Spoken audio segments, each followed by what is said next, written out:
Whoops. Totally actually forgot about this microphone. Set that here. Boom shakalaka. Tweet this out. Shakalaka boom.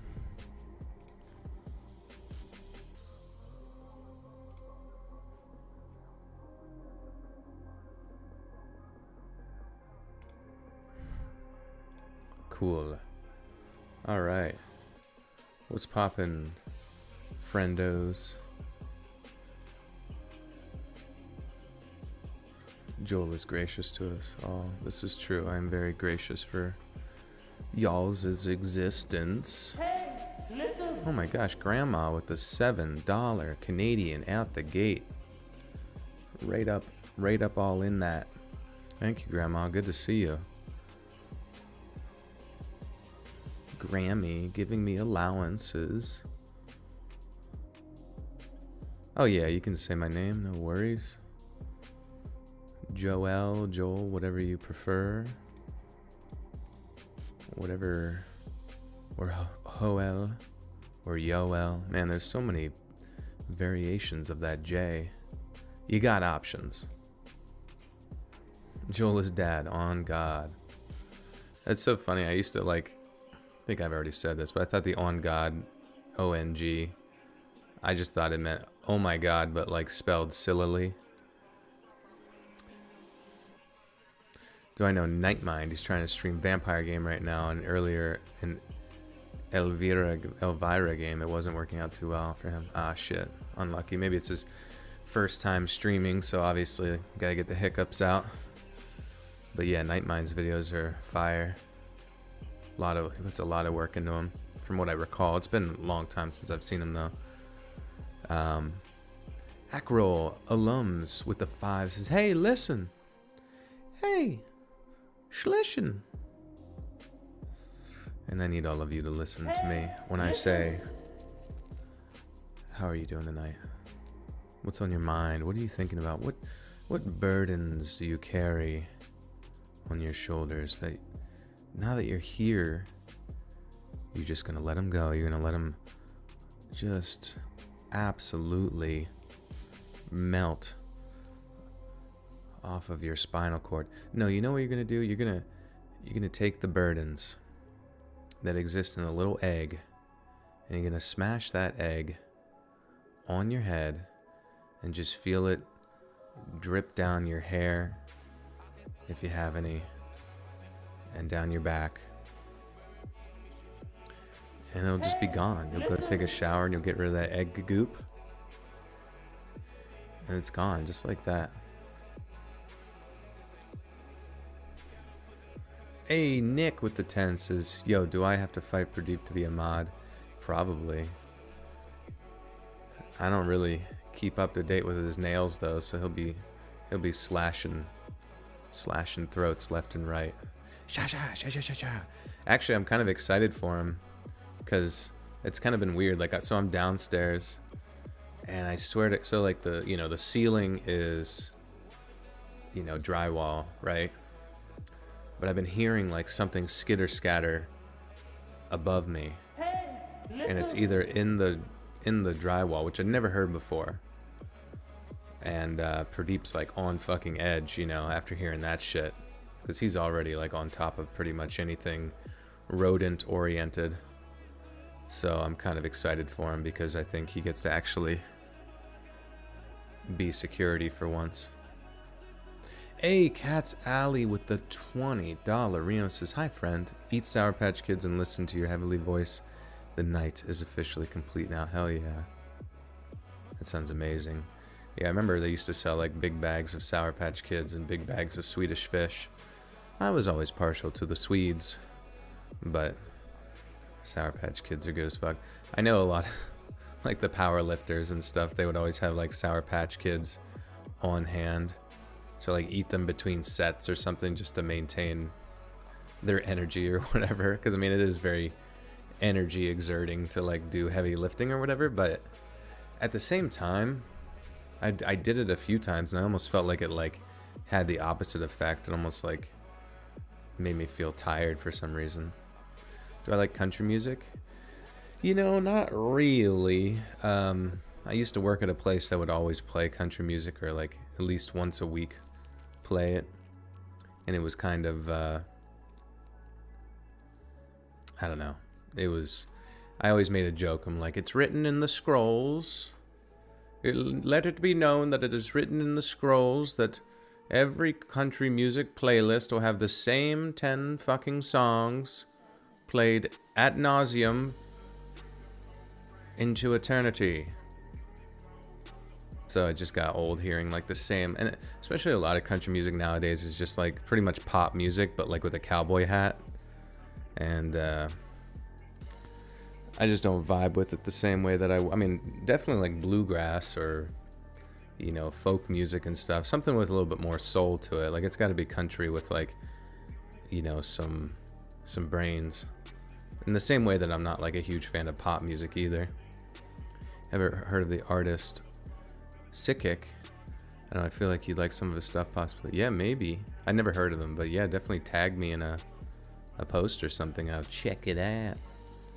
Check it out. Simp City. Like Pasty Klein. I never heard of Pasty Klein. Oh, Patsy Klein. Pasty. Sorry. Mexican Horror Stories? Oh yeah, they're on the channel. Those I actually did Mexican Horror Stories not that long ago, like maybe even like 6 months ago or something like that, maybe even less.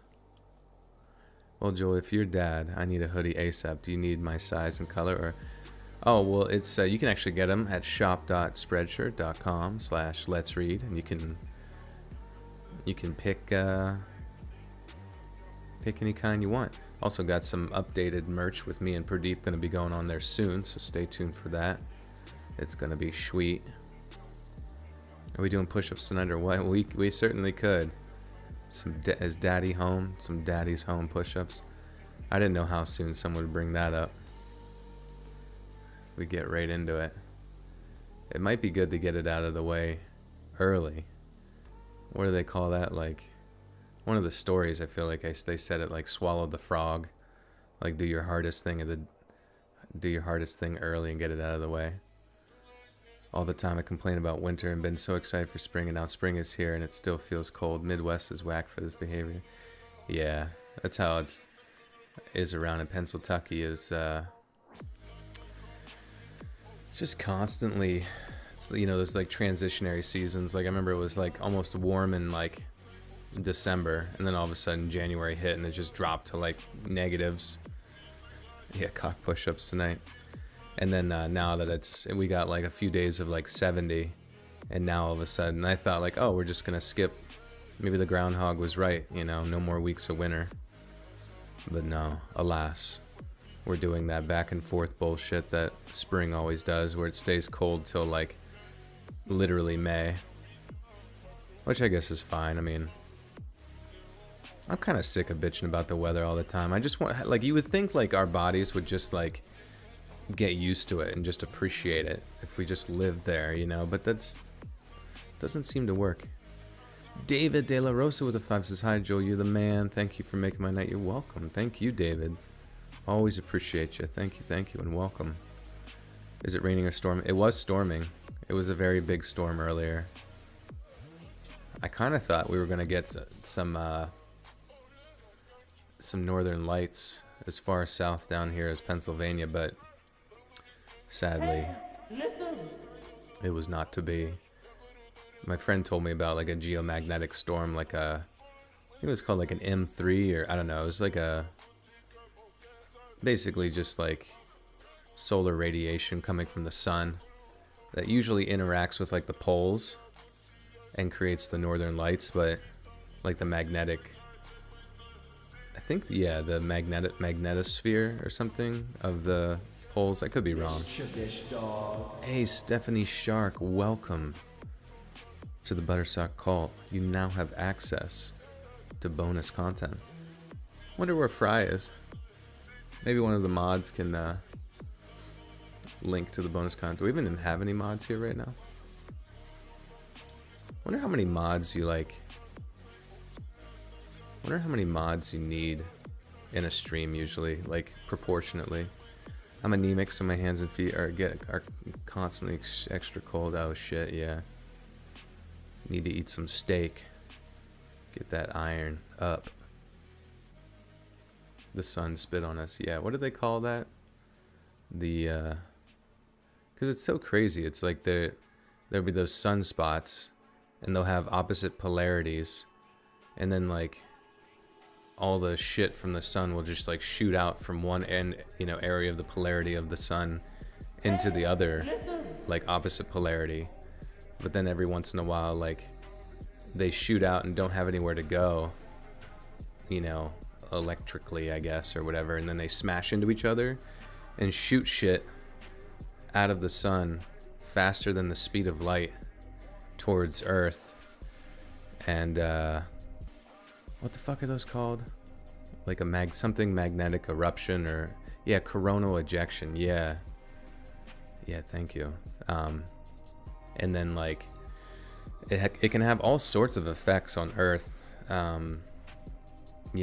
Aside from like the northern lights, and like it can almost like act like an EMP on Earth and that kind of thing. I think it happened like in the 1800s or something, or late 1800s, but like thankfully, I mean, it was like a huge one.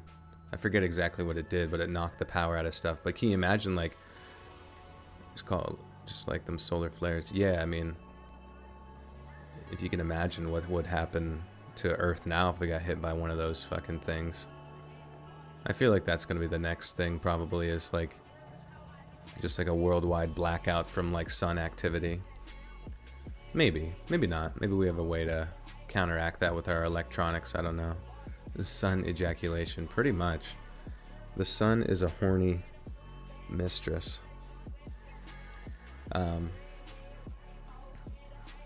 Was pray to Krakatoa for 69 mods. True.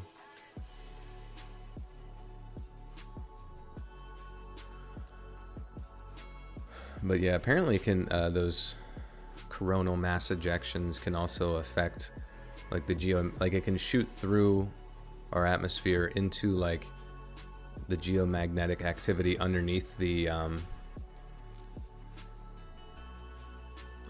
Earth, and like the crust and stuff, and cause like massive like earthquakes and stuff in various parts. And you can almost use the sunspots.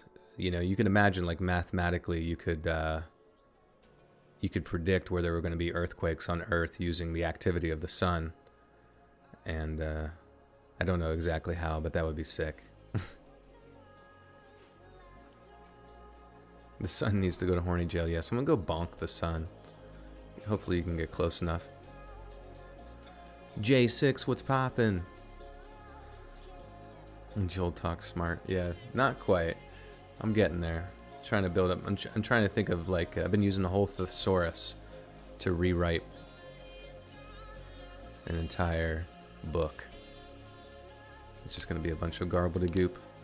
But guys, yeah, thanks for being here. Appreciate you. Click that like button. Click share if you'd be so kind. Out with the remainder of the world. It certainly does help. Yeah, who the F needs the sun? What's up, Lila? What's poppin'? The entire East had a massive blackout from Canada to DC. It was from the sun. Was that really? I don't remember that. How do I not remember that? Do I like goats? I like goats. Yeah, I think they're cute. As long as they don't like bash my head in out of nowhere. Or like if I'm walking, like suddenly like just take out my knees. You don't know high school horror stories until you attended South Philadelphia High School. Born and raised on the playground where I spent most of my days. Slapping Chris Rock directly in the face because my wife was mad that he made a joke about her head. It is kind of funny, like, seeing like the different news cycles. It's like, isn't it just weird that we as humans, like, we get real stoked about something one day, like to the point that we're just like so jonesed up about it, like we're so wibbity wobbity woo, and then just within like 15 minutes we're like, what? Why are you still talking about Will Smith? Who fucking cares? Song name? Well, this is from a compilation of music from It's called Anomaly Funk with a PH and Wave Mix from Smooth Sounds YouTube channel. But the song is called Blythe Someone Who Can, featuring Lucas Laze, Laze, and Blythe is spelled BL1THE. I don't know. I always kind of like dislike when artists like have weird spelling to the names, because I feel like it almost like makes it harder to find them. Turn up my gain, like for my vocals. For my vocals, am I quiet? Because you're the only person that, not to be disrespectful, but you're the only person that's like mentioned it before, or mentioned it currently. I've had people say it a few times, but I don't know. Am I too quiet? Because I feel like if I go any higher, I'd be like peaking, you know what I mean?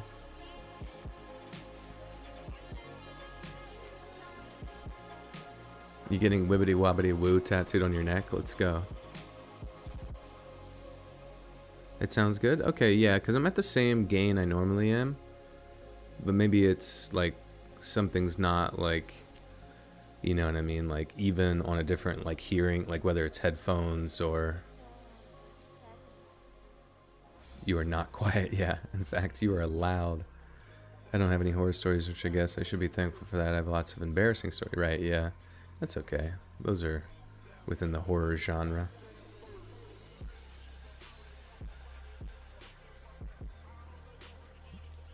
Do you take location story suggestion? Oh yeah, for sure. For sure. Don't peak too early, Joel. Oh yeah, I peaked in fucking middle school, dude. I used to just like 360 slam dunk through my legs. People would carry me through the halls, cheering my name. They put a crown on my head. I had a beard. It was great. You know what? Maybe I'll go back. I'll go back to middle school to peak again. The voice sounds good. Okay, good. I'm glad. I don't know. I always get like a little bit like anxious about whether or not the stuff is working. He has to come in nice and clear for those farts, twerks, and daddy's home push-ups. Yo, I don't be farting. I be respecting y'all and not even letting out a single toot all stream.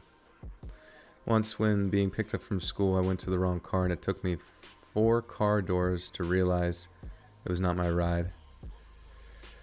Wait, 4 car doors? Oh, like in length after like the person took off? Like were they just leaving with you in the car? Like, oh sweet, I got a new kid.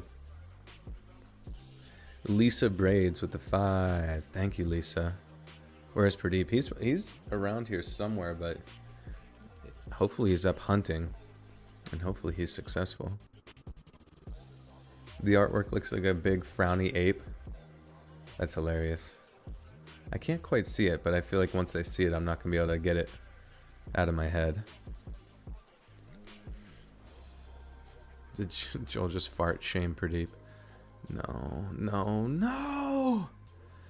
No! You've just canceled me. You've sentenced me to cancel hell for fart shaming. I sound good over truck speakers? Nice. You on the road? Vixa, what's up with the 5 says give Pradeep a good pat. I shall. On his little bottom. I'll use the paper towel dispenser roll to plop, plop, plop his booty. Thank you, Paige. Good to see you. Give a shout out to you. Sure, F and Don, what's poppin'? What's the good news? So, like, if I go a little bit without chatting, I'm still here. I'd just be watching an 8-hour YouTube video. What are you watching, Lila? You're watching someone go through a full work shift. I really wanted to simulate work, so I just watched someone else do it. I was that crazy chick who would walk down the halls of my high school between classes, blasting the Rocky Horror Picture Show soundtrack, blasting on my boombox. 1976. Sheesh. Just put it right in people's ears. My burps are impressive. Thank you. I've been waiting for someone to recognize my talents.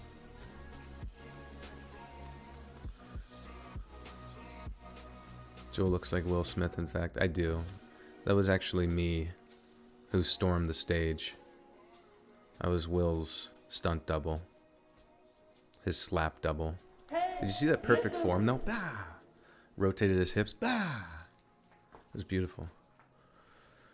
Gotta head out because your voice makes me fall asleep, but I hope you get a chance to see my story in red. Oh, absolutely. We'll definitely always keep an eye out for that stuff, so thank you, Jiba. Appreciate it. Can you find some Delaware horror stories? I live in this shitty-ass state, and... Oh. Lila deleted it. In the middle of reading it, that's funny. Kenny, you're at work. Well, time to quit and go watch a stream. Just kidding, don't quit. Don't quit! You really want hot chocolate, but should I really go against my lactose intolerance again? Well, it just depends. Do you enjoy having diarrhea? If so, go for it. Grandma with another $7 to start the reading. Thank you. From Canada. For Pradeep treats, please give head scratch from me. I shall. I shall. Thank you, Grandma. Oh, man. Have we done any Minnesota horror stories? I don't think so. I definitely would be awesome to, like, work through 50 states. Can you imagine? Because I know, like, Lazy Masquerade kind of did that, but, like, he only did one story from each state. What if I did, like, one whole ass video from each state? It'd probably take me forever to, like, compile that many stories, but it would be dope.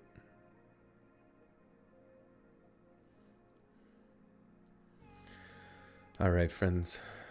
I suggest we head over to our spooky screen and kick off the reading. Change up the atmosphere tonight. But believe it or not, I have compiled, well, we have compiled, in communist let's read, it's we who have compiled it, 17 True Scary High School Storinos. Jade Woolsey with the 5. Thank you, Jade. One day I shall be able to stay for a full stream and do a count, but today is not the day. Oh, that's okay, Vixen. No worries. I did start kind of late, as usual. Joe, you know what hurts? Putting food in your air fryer in the morning, not for you, but for someone else, and they just forget about it and leave it sitting there all day long. Did they... Was it, like, already cooked in the air fryer, like, waiting for them, or... Because that sounds like something I would have done to my mom. Her, like, getting me all set up with something, and I'm like, oh, I forgot, and I just bought a muffin at school. Dub digits again, I know, right? I think some of them are shorter, though, so it's a little bit easier. You had 2 very scary, dangerous experiences in Chicago. Should I post them on the Reddit? Yeah, for sure. Yeah, if anybody has a scary story, please do submit them to Reddit at reddit.com/r/letsreadofficial, or submit them, as many people do, to my email at letsreadsubmissions@gmail.com. I do more video horror stories from other countries. Absolutely. Cody with the 2. Thank you, Cody. Greetings from Walmart. Nice. Dude, it sucks. All the Walmarts around here don't stay... Like, I don't think anything here stays open 24/7 anymore since COVID. And I think that really stinks.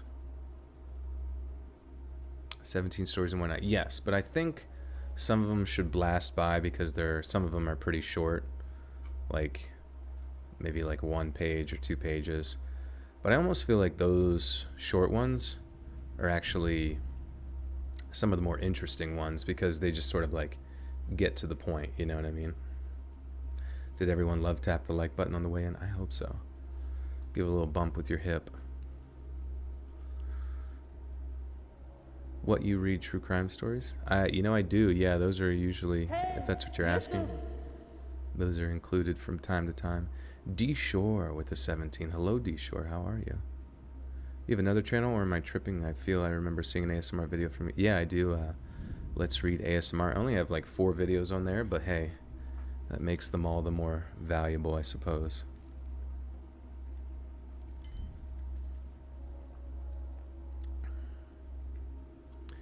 You have premonition stories? Really? Has anybody here ever had premonitions before? Some sort of strange, some sort of odd seeings of the future?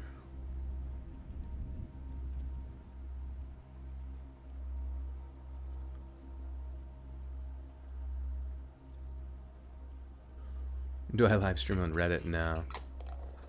Nah, I see people on there, but I've never... I always feel like it's this... Every time you're like scrolling through Reddit, they always show the same people live streaming. Like some girl playing piano or some guy playing like bass. Or like somebody just like having like a live feed of like cats laying in a bed or some shit. Where do I get the horn sound? I think it was from like Epidemic Sounds, which is like a royalty-free sound thing.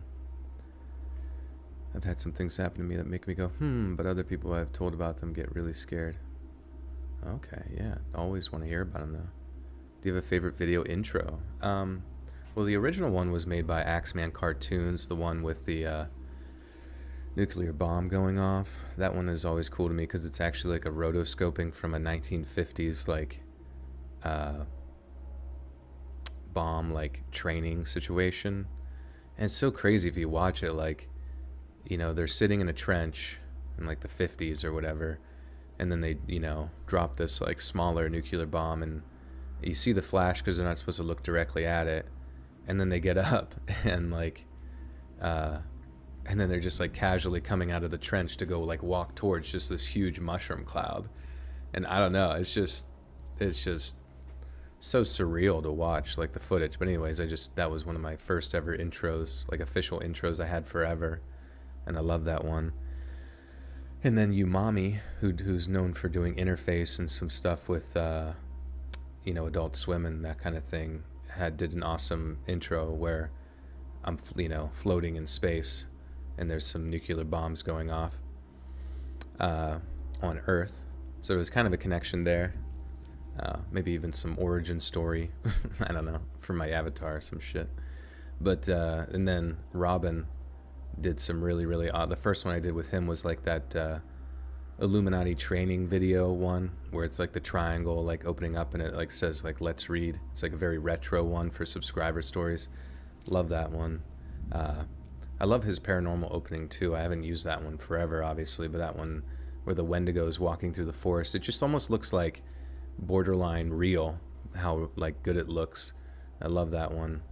And then also the other retro, like the more 80s retro one, is where it's like going into the TV with like the nuclear. Yeah, people always bitch about my pronunciation of nuclear, but nuclear, so it's nuclear. That just sounds so weird to me. Nuclear. How do you say it? I don't care. I'm done caring. Anyways.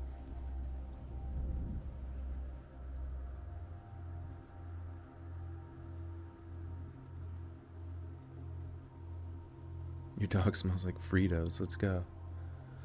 All right, friends. Let's kick it off. I think we got some true crime ones to start off with just to like warm up, but let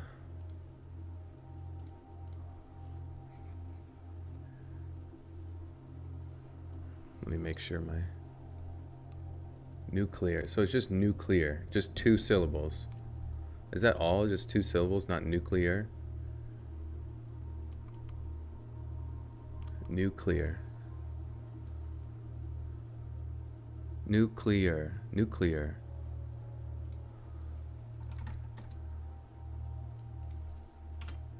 I'm looking it up because it frustrates me. Like, that's just how I always heard it growing up.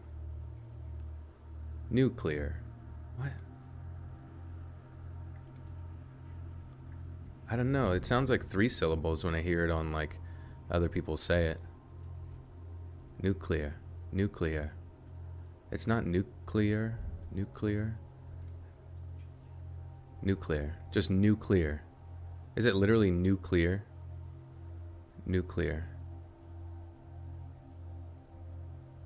That's so weird. It's a 2-syllable word. Imagine that. Imagine like hearing a word, thinking it's 3 syllables your whole life. Just new plus clear, and that's it. Also, it's hot as fuck. Nuclear, clearer, nuclear. You think it's 3 syllables, but sorry. Anyways, nuclear, nuclear, nuclear, nuclear. So it's clear. Nuclea, nuclea. I don't know. I'm like one of those fucking little kids. You're trying to teach them how to say words, but they have like they're like 1-year-old and they have a speech impediment. Nuclear, nuclear, nuclear. How do I say it? What was I saying wrong? Nuclear. Nuclear. Oh, you just say it in French. Nuclear. Nuclear? That's honestly a little bit easier. Nuclear. Nuclear. Nuclear. Oh, I say nuclear. Like nuclear. You're done wording the words. Yeah, fuck words. They're stupid. We should stop using them. We should just go ooh, ooh, ooh, ooh, ooh, ooh, ooh, The year is 1990. Well, fuck. I already screwed up. President Bush says nuclear, and Chief of Control to loudly corrected him. Oh, geez. I guess I'm president all of a sudden. Maybe that's where I heard it.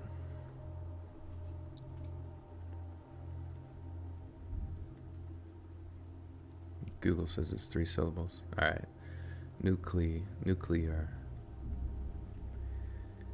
The year 1990 was a terrible year. Jesus. The year 1990 was a terrible year for the people of the former Yugoslavia. Following the fall of the Soviet Union and the subsequent downfall of European communism. Cancel words. Nucleus. Okay, nucleus. Nuclear. Okay. Good example. Nucleus. Nuclear.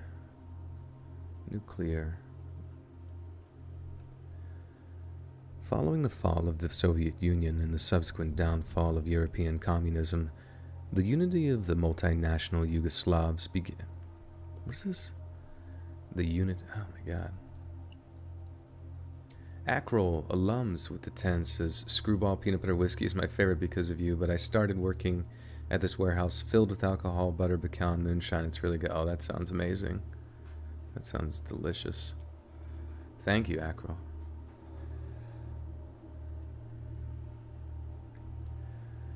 Following the fall of the Soviet Union and the subsequent downfall of European communism, the unity of the multinational Yugoslavs began to slowly unravel.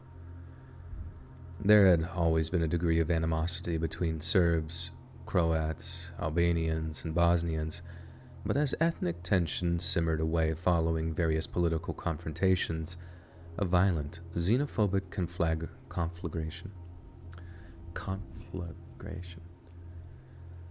A violent, xenophobic Jesus Christ.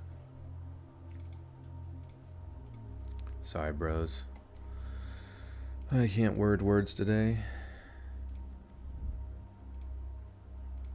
Conflagration. Jesus.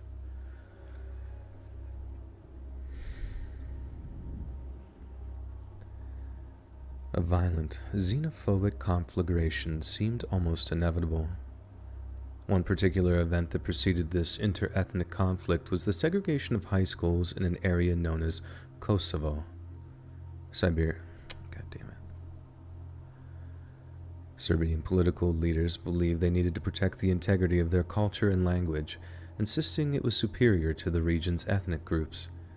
Therefore, in their minds, the decision to exclude other nationalities from Serbian schools was the only possible course of action.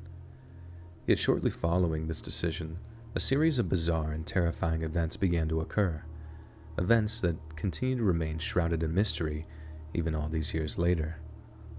On March 20th of 1990, in the Kosovan city of Podujevo. Fuck. Man, this already off to a great start.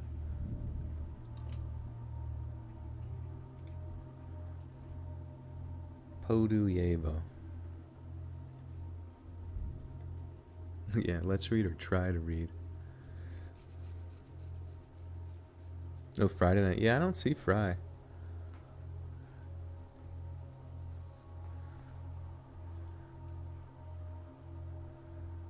On March 20th of 1990, in the Kosovan city of Podujevo, the students of the Jesus Christ, Juro Djokovic.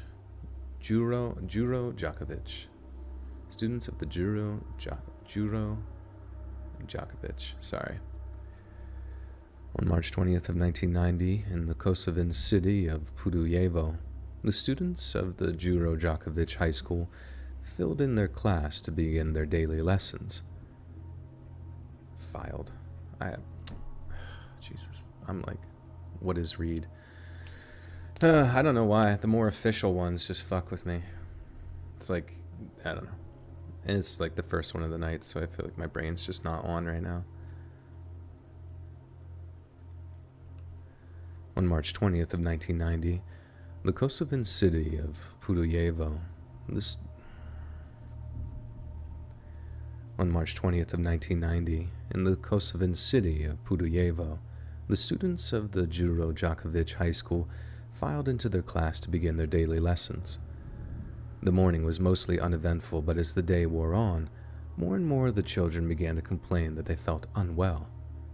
Suddenly, a rapid onset of horrifying symptoms began to affect the children, especially those that had noticed a fine white powder on their desks at some point during the day.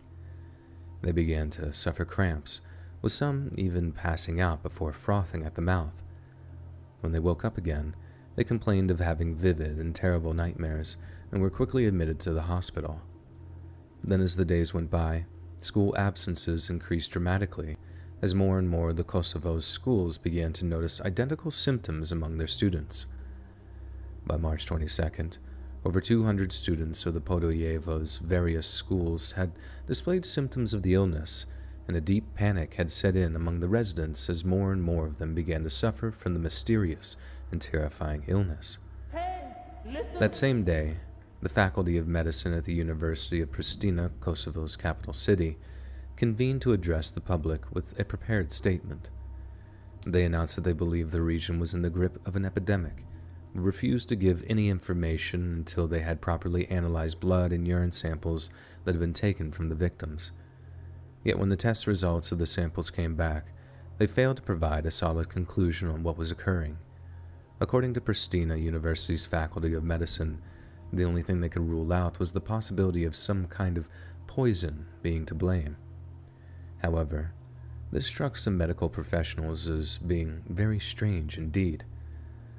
A doctor named Baron Cohen, who was a member of a human rights organization known as the Helsinki Federation, said it was impossible for the doctors at Pristina University to come to such a conclusion so quickly. According to him, it would take a properly staffed laboratory up to 6 weeks to correctly analyze such samples, while it seemed to have taken Pristina just a matter of days. Dr. Cohen's statements was then refuted by a Serbian doctor by the name of Balosevic, who went on local Serbian TV to make a rather eerie statement. He acclaimed. Where's the hawk? I don't know. Stuck in his nest. Out shitting on cars. Grandma with the 7 Canadian. Doing great, sir. Thank you, Grandma. I'm trying my best. Sacha Baron Cohen, yeah. Maybe. Loosely related.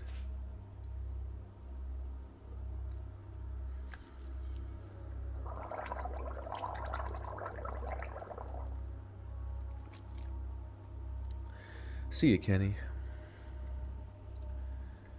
If we get the likes up to 410 minutes, I'll donate $400. Oh, well, you guys better get to liking. Deshay has made a very large promise. Oh.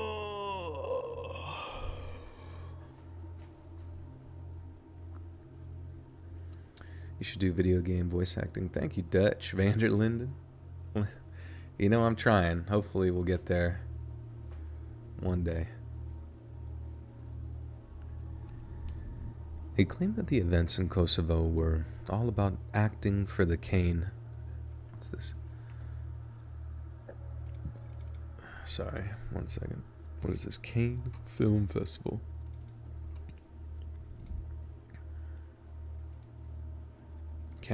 Wait. I don't know. Cannes Film Festival. I don't know.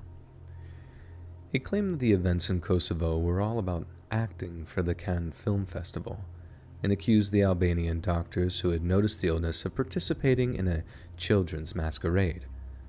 This sentiment was echoed by other Serbian doctors who asserted what had occurred was nothing more than mass hysteria. Later that year, Kosovo's chief of epidemiology fiercely denied that the disease had a psychological basis. As a result of these denials, he was arrested and was held by Serbian police for 5 days. When he was finally released, he claimed to have discovered a secret microphone which had been hidden away in his office, and became convinced that some kind of dangerous conspiracy was afoot.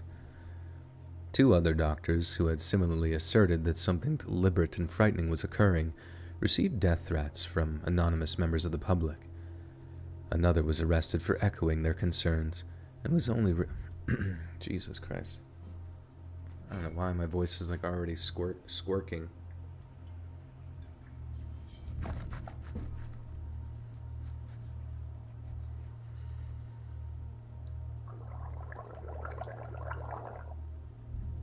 I almost feel like gargling the tea was not a good idea, because something about tea actually dries out my mouth for some reason, as the mucousy membranes.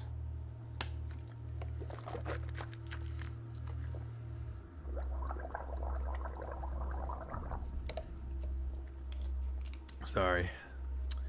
We need money. We need moisture, Arthur. Moisture.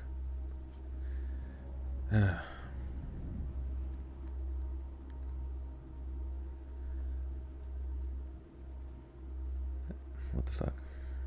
So 5 days when he was finally released, claimed to have okay. When he was finally released, he claimed to have discovered a secret microphone which had been hidden away in his office, and became convinced that some kind of dangerous conspiracy was afoot. 2 other doctors, who had similarly asserted that something deliberate and frightening was occurring, received death threats from anonymous members of the public. Another was arrested for echoing their concerns, and was only released after heavy international pressure. The poisoning theory then seemed to be confirmed by a French doctor by the name of Bernard Benedetti, who confirmed the presence of poison in the victim's blood during an interview with the newspaper, the La Course.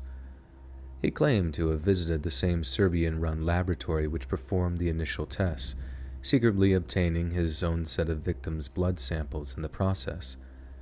After attempting to raise the alarm with French authorities, Dr. Benedetti claimed that he was completely ignored by the relevant public bodies, and believed their reluctance to take action was motivated by their fear of soaring diplomatic relations with Serbia. Another non-governmental organization, Commission of Geneva, dispatched representatives to Kosovo to find out the truth, and although they didn't take blood samples, their findings were highly disturbing. Instead of taking or analyzing tissue samples directly, they instead compiled a list of symptoms shared by the Kosovan. Okay.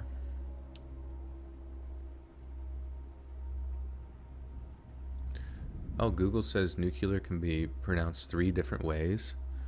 Wait, you're telling me this is a potato-potato situation with nuclear? And people who think they have superior geographical pronunciations are better than me? You're kidding.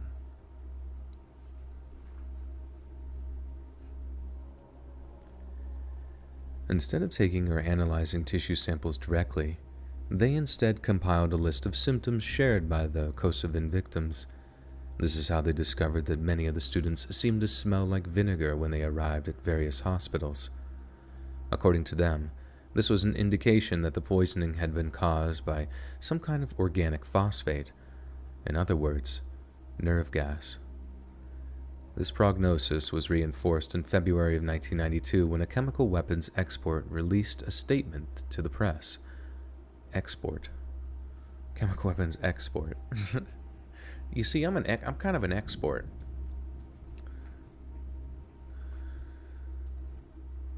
What really happened in Blackwater, Dutch?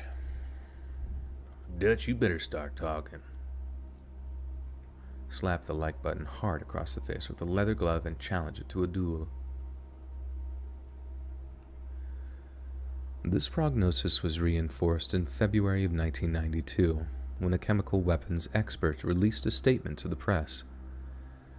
He agreed that some kind of poison had been deployed against innocent schoolchildren, but that it had a chemical structure more in line with an herbicide than with a weapons-grade nerve agent. As more and more attention was drawn to the poisonings, Serbian officials rushed to label the entire affair as a case of mass hysteria, and that spurious evidence had been concocted by Albanian separatists. Yet instead of producing their own evidence with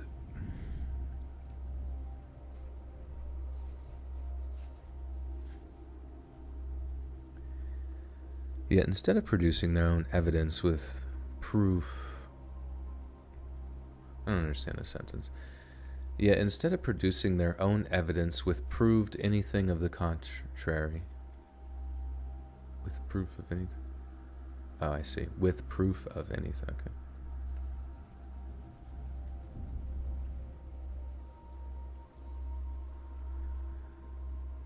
Yet instead of producing their own evidence with proof of anything of the contrary, Serbian police not only obstructed medical services, such as confiscating drivers' licenses from ambulance drivers, but they ordered the medical records of the poisoned patients to be destroyed.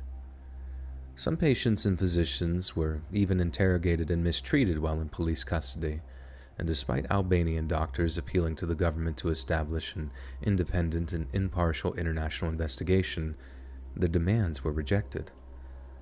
Then, something equally disturbing occurred. A few months after the poisonings, a medical symposium was due to be held in Zagreb? Fucking Jesus Christ.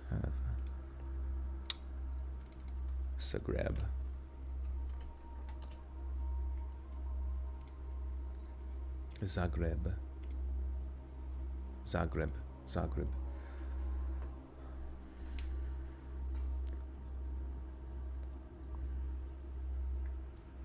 We're sharing Chuck Norris jokes. I hope so. Chuck Norris once lit a fart in the Sahara forest. Wait, what? A few months after the poisonings, a medical symposium was held. A few months after the poisonings, a medical symposium was due to be held in Zagreb, the capital city of neighboring Croatia.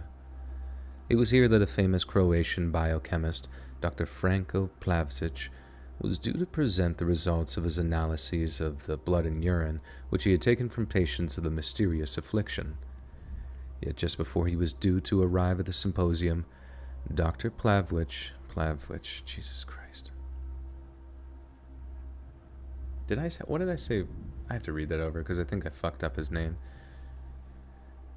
It was here that a famous Croatian biochemist, Dr. Franko Plavšić, was due to present the results of his analyses of the blood and urine which he had taken from patients of the mysterious affliction. Yet, just before he was due to arrive at the symposium, Dr. Plavšić seemed to drop off the face of the earth and has never been heard from since.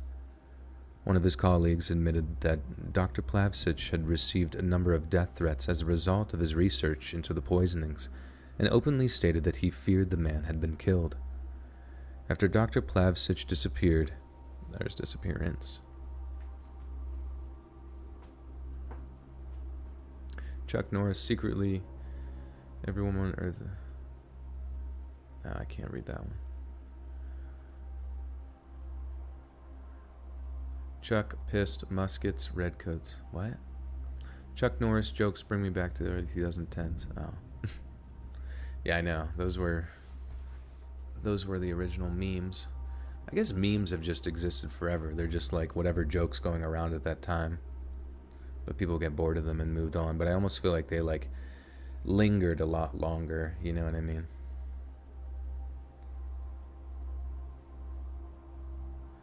Joel, have you overcome a bad habit, and how did you motivate yourself to do so?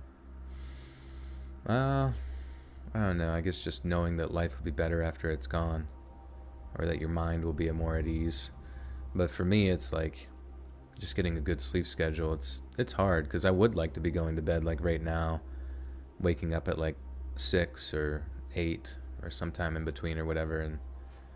But it's just hard, you know, because honestly, like for me, sort of existing at normal daytime hours is a little bit lonely, honestly. And also crocodile. I haven't overcome that yet. After Dr. Plavsic's disappearance... After Dr. Plavsic's disappearance, talk of the poisonings finally abated, as it seemed his colleagues had been suitably intimidated into silence. Then over the 18 months that followed, regional headlines were swallowed up by the outbreak of the Yugoslav... Is that how you say it? Just Yugoslav? Isn't it Yugoslavian? Wouldn't it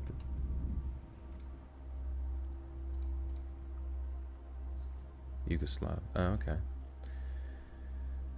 Then, over the 18 months that followed, regional headlines were swallowed up by the outbreak of the Yugoslav Civil War, a series of ethnic conflicts, wars of independence, and insurgencies that resulted in the deaths of around 140,000 people.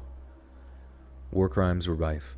The international community was forced to intervene on a number of different occasions, and the huge effect the war had on the European community is almost immeasurable. After events like the Srebrenica... What's this one called? Srebrenica... I can't even fucking read it. Srebrenica. Srebrenica.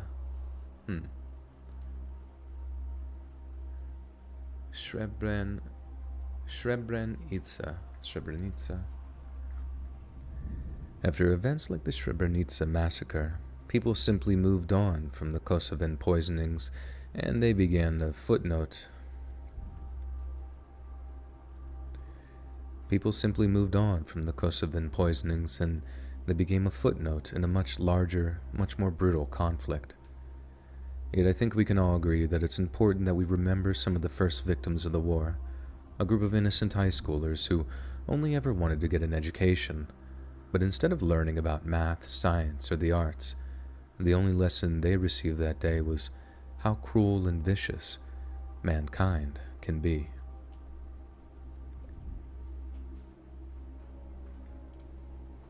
Hey, we're already at 500 folks. Cowpokes. Nucleus, nuclear.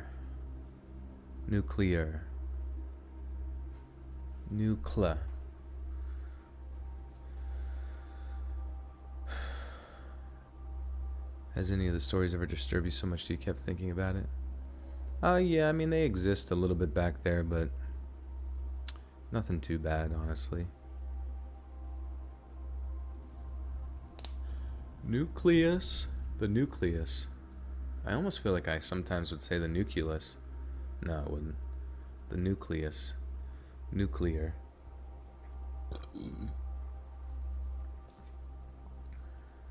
You're getting sleepy already? Good, good. You're getting very, very sleepy.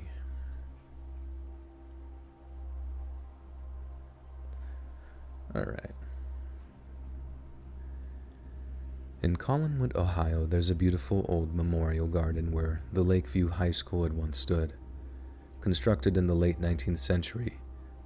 Am I a gamer? What do I play? I was playing Hearthstone Battlegrounds earlier. Does anybody play Hearthstone?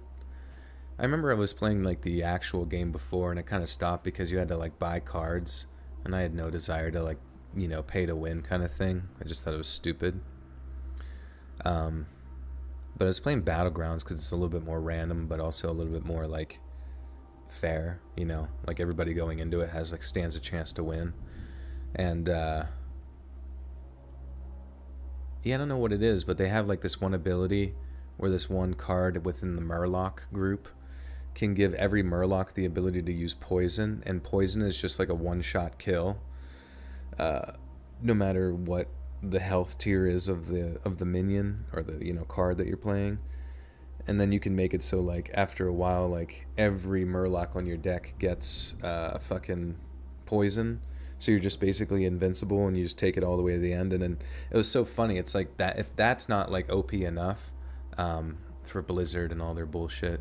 My friend, he made a Murloc deck where he got all poison, and then the other guy made a Murloc deck where we got all poison, and then they were just in this infinite loop of like tying every round back and forth. Blah blah blah blah blah. I don't know. I'm just like, you would think that would be something they address immediately in a game, but like, because it's just like is actually a game-breaking issue, and also makes the game unfun whenever there's like no challenge to it for one person. So I don't know if they'll ever address it. I hope they do. Do I like Ghost Adventures? I remember watching it on vacation a few times with friends, and it was pretty entertaining because it was just so silly.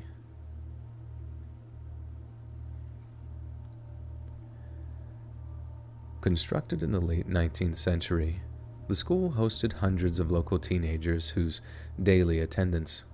Wait, did I don't remember if I messed up the first line or not. In Collinwood, Ohio, there's a beautiful old memorial garden where the Lakeview High School had once stood. Constructed in the late 19th century, the school hosted hundreds of local teenagers whose daily attendance was their ticket to productive, successful lives. Yet one fateful day in 1908, a terrible incident occurred which meant that scores of them would never return home again. That event has gone in history as one of the deadliest school disasters ever recorded, an event which has come to be known as the Collinwood School Fire. What caused the did this word again? Will I know how to say it? Conflagration. Wait, is that actually how you say it? Yeah, conflagration. Okay.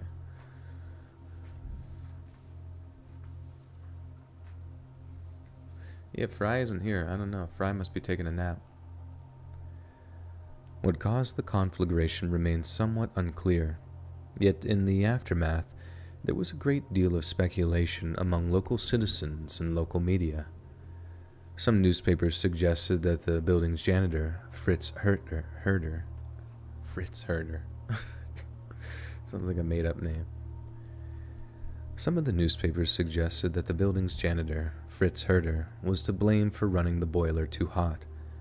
Others blamed girls smoking in a basement closet near flammable materials. Yet a coroner's inquest concluded that heating pipes running next to exposed wooden joists... Joists? Is a joist a thing? Oh, joist versus a beam. Oh yeah, joist is a thing. Joist is a horizontal, structural member used in framing to span an open space, often between beams that subsequently transfer loads to vertical members. Interesting.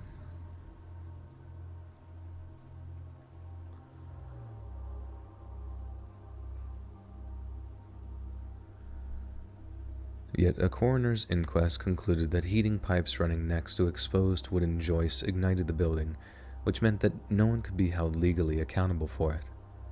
However, many parents were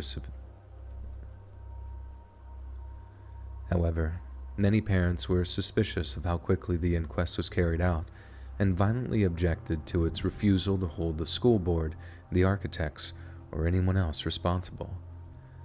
Ohio's chief inspector of public buildings explained the problem in his annual report to the governor and citizens, saying that the cause of the fire cannot be determined.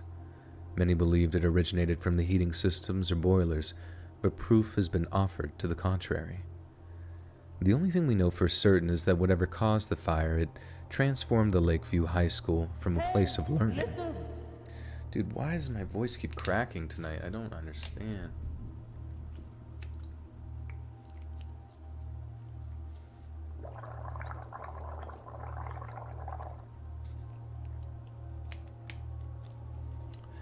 Natalia with the 150. Thank you, Natalia. Hello, hello.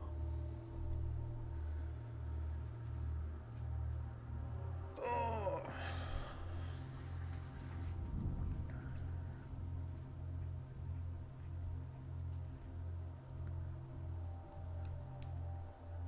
The only thing we know for certain is that whatever caused the fire, it transformed the Lakeview High School. Fuck. It's just annoying. It's like anytime I say like an H, it just like gets caught in my throat and I go through puberty again. Hey, I just want to thank you for keeping up with theme stories. Many narrators from back in the glory days have stopped. Theme stories used to be bread and butter of these channels. Yeah, for sure. What channels have stopped? I feel like, unless they just only do like generic stuff or I forget what, but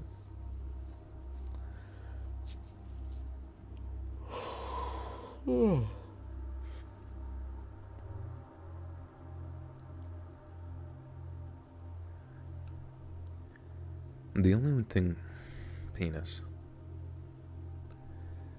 The only thing for certain, what the fuck is wrong with me? Okay, here we go. The only thing we know for certain is that whatever caused the fire, it transformed the Lakeview High School from a place of learning into an inferno.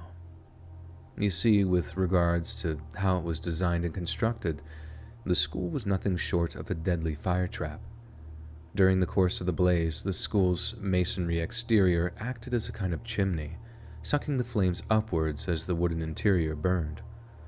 Open stairways and the absence of fire breaks enhanced the chimney. Oh, B-Busta. Does B-Busta not do theme stories anymore?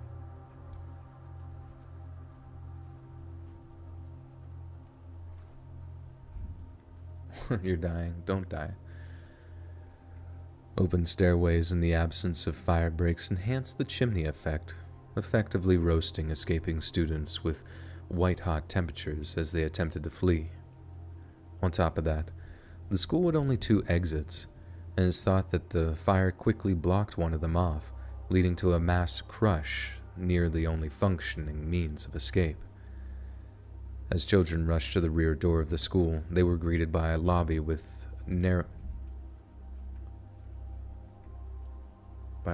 was narrowed by partitions caused by horrific bottleneck. Okay. As children rushed to the rear door of the school, they were greeted by a lobby that was narrowed by partitions, causing a horrific bottleneck effect. As they struggled and screamed, students began stumbling and falling, forcing others to climb over them in order to escape. Some accounts describe children being pinned against inward swinging doors, meaning that no matter how much they pushed, the crush meant that there was simply no means of escaping the smoke and flames. At the time of the fire, Collinswood, what the fuck? Summer Markela with the 4, thank you, Summer. Thank you. And Grandma with another 7 Canadians says, have a great night, day, everyone. Hope you have a lovely week. Thank you, Grandma. You too. Thank you. Lazy Masquerade mostly does true crime now. I miss his story narrations. Yeah, sometimes he'll go back to him here and there. Didn't he go back to it recently with another one? It was just no push-ups tonight. All right, we'll get him after this story. You guys remind me. We'll bang him out. But you guys got to do him too. At the time of the fire, Collinwood's small volunteer fire department were equipped with nothing but horse-drawn engines, meaning they arrived too late to battle the inferno. In less than an hour, the 3 floors and the roof of the Lakeview School collapsed into the basement, leaving only a hollowed-out, scorched brick ruin. And by the time it was over 170 students, 2 teachers, and 1 first responder had been roasted alive or suffocated. In the aftermath, the town of Collinwood paid for the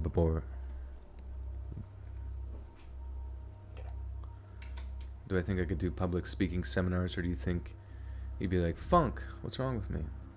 No, I mean, I obviously wouldn't, like, say stupid shit in the middle of my public speech. It's just, like, I probably would have also, like, practiced, you know what I mean? All this shit is just dry. I'm just kind of doing it off the cuff. What are we up to? 23 push-ups? Hell yeah. You're doing the dishes. Good, good. They were piling up. Just kidding. In the aftermath, the town of Collinwood paid for the burial of 19 unidentifiable bodies in a shared grave at Cleveland's Lakeview Cemetery. After crews tore down the ruins of the school, disputes over the use of the land soon flared up. The school board had initially planned to build a new school on the site of the tragedy, arguing it was the most efficient and financially conservative course of action.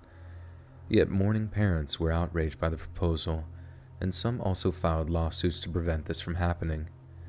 The dispute lasted more than a year, but by the end of it, the state of Ohio pledged to pay for the land where the Lakeview School had stood before turning it into a memorial garden. The new Collinwood Memorial School, built to the highest standards of contemporary fire safety, was constructed on an adjacent lot, overlooking the place where the smoldering ruin had once stood. All in all, the fire needlessly took the lives of an obscene number of young people, and it was an event which need never have occurred if the school had been constructed in the manner we're accustomed. Sorry, I can't fucking read this, Jesus Christ.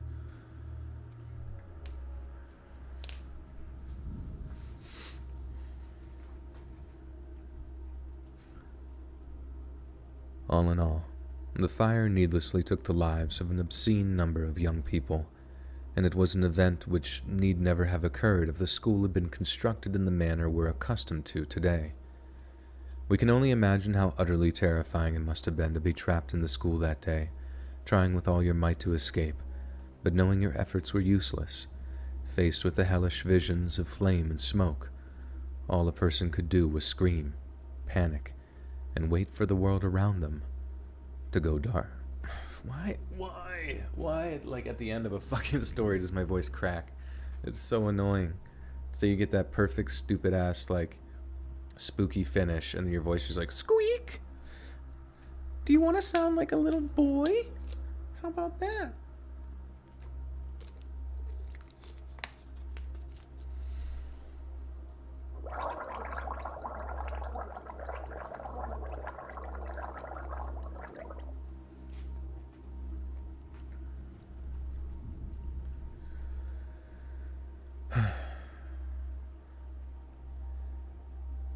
Faced with the hellish visions of flame and smoke, all a person could do was scream, panic, and wait for the world around them to go dark.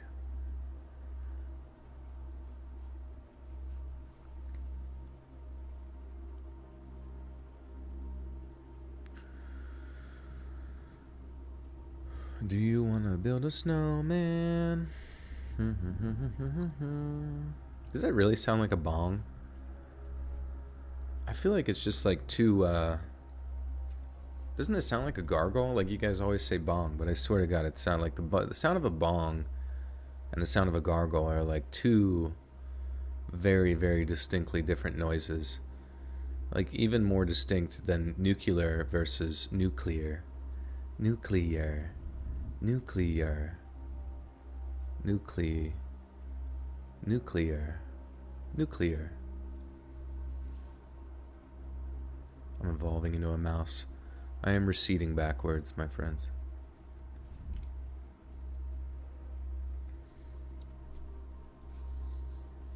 A very narrow bong. No, it's not. I'm just fucking gargling. If I was high, I wouldn't even be able to, like, communicate.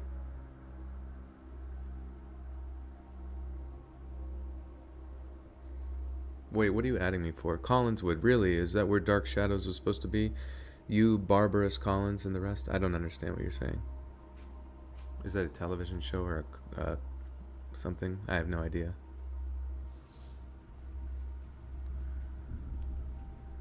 Back when I was in high school,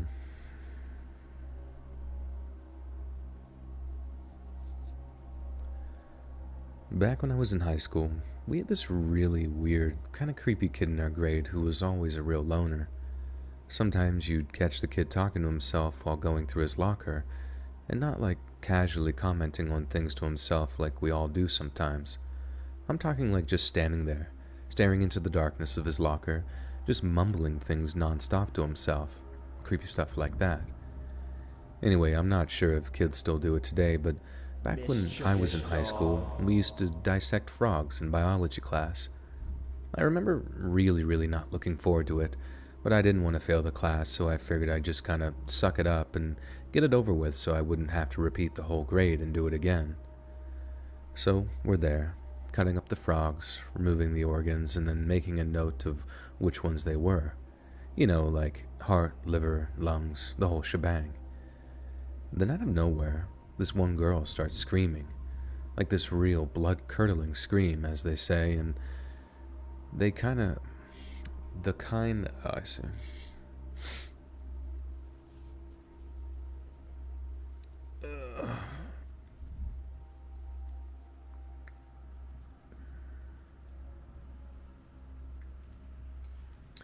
Charity Harvey, welcome to the Buttersock Call. You now have access to bonus content. Welcome. Just make a mug that says Gargle and put that as merch. Yeah. The Gargle Gang.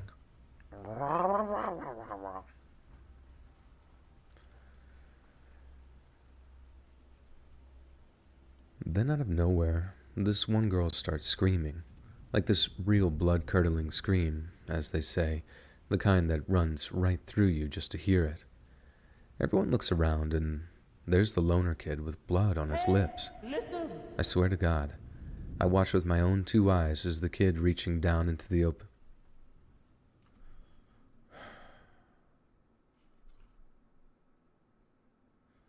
Just stop with the live streams and stick to just posting already recorded compilations. Wait, why? Why would I stop with the live streams? That's a terrible idea. Please stop giving me bad ideas.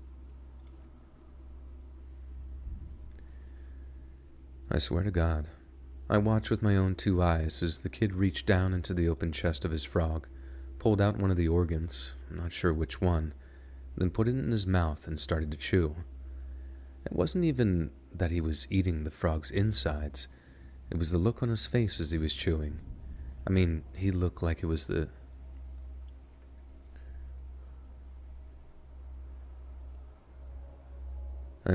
he looked like it was the tastiest thing he'd ever had on his tongue. One kid threw up. Another one fainted. Like it was a complete freakout of everyone in class, including the teacher who went totally pale before she barked at him to get his butt down to the principal's office. We never saw that kid again after that. He just disappeared into a puff of smoke, basically, probably because he needed some serious mental health. I still think about that kid from time to time, too, and as much as I hope he's doing much better now and has gotten past whatever demons he was dealing with from his childhood, I assume, part of me thinks he just kind of stayed like that and is probably living in some institution somewhere. I mean, like I said, hopefully not, but knowing how some people just never mature after high school, I have my doubts.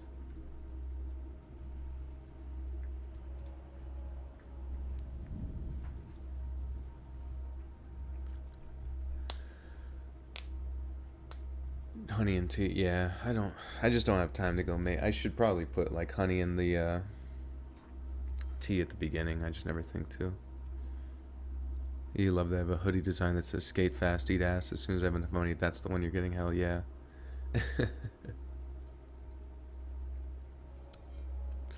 This boy eating frog guts. Yeah, that was a little wild. That was actually a story about me. Yeah, I mean, I guess I don't know who said that comment or whatever, but just to respond to it, it's like, I assume in their mind they think that me making mistakes or interacting with the chat is something that, like, is not, it's like not a complete experience as far as hearing the stories go, because of the mistakes, because of the recording process, because of the sort of interjection of my personality, etc., etc. Like, it almost deters away from their anticipated experience with the recordings and shit like that. But I always say to anybody who doesn't enjoy the live streams, you know, just go watch the video when it comes out. Same time, same place. You know where it is. Blah, blah, blah, blah, blah, blah, blah. I just do these because they're awesome, and I appreciate you guys.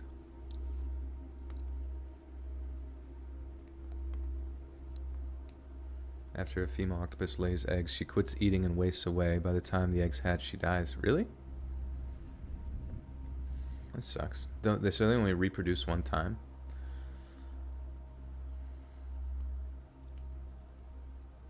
You could be mistaken, but did you accidentally say you need some mental health? Oh, shit. I have no idea.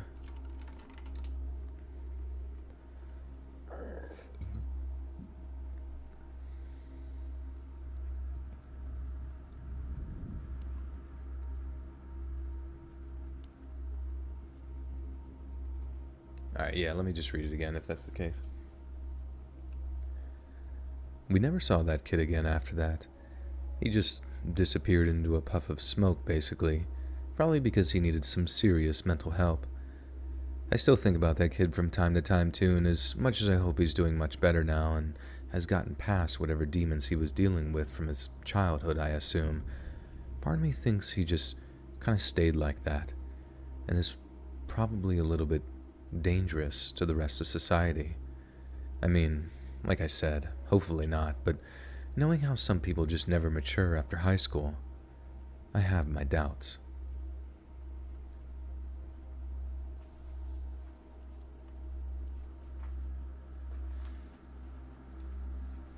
I'm gonna put this coat back on. I took it off because it was hot, but I think it was hot because I was fucking drinking hot tea. Joel's a black belt in Brazilian Jiu-Jitsu. He'll bonk you for real.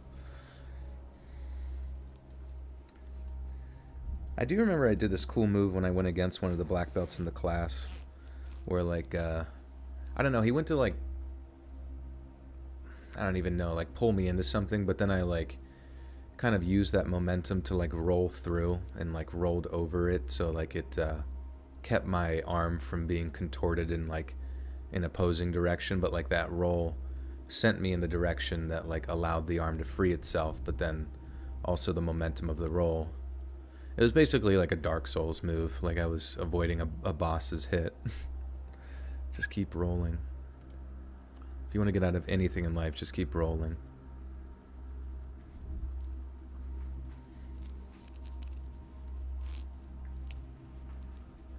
Oh, Hawk, you're not getting any audio? That's weird. Ever do another martial art? I don't think so. I think, like, jiu-jitsu was the only one that I had participated in. It wasn't very long.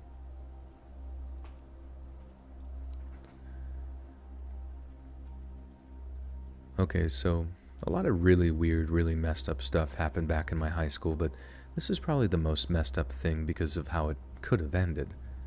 We heard this rumor going around one day that someone had brought in a bunch of sleeping pills and had ground them up before putting them in their most hated teacher's lunch. Seemed like some total nonsense to me. Like, how could you even do that without getting caught or whatever? But then, as the morning went on, we heard more and more stuff which made it actually seem true. Like how the kids snuck into the teacher's lounge when there were no teachers around, which was unlikely but kind of plausible. Then we heard exactly what kind of sleeping pills it was, which was triazolam. I've never forgotten that word. Then there was a bunch of other stuff too, and in the end, one of my buddies decided, screw it, I can't let this happen. If it was fake, whatever, no big deal, but if it was real, you can do some serious damage to someone with enough sleeping pills, especially if you put them into something that might mask the flavor, like someone's terrible homemade chili or whatever. Didn't expect to hear anything else about it, because it's high school, home, and heart of... What? What was it saying?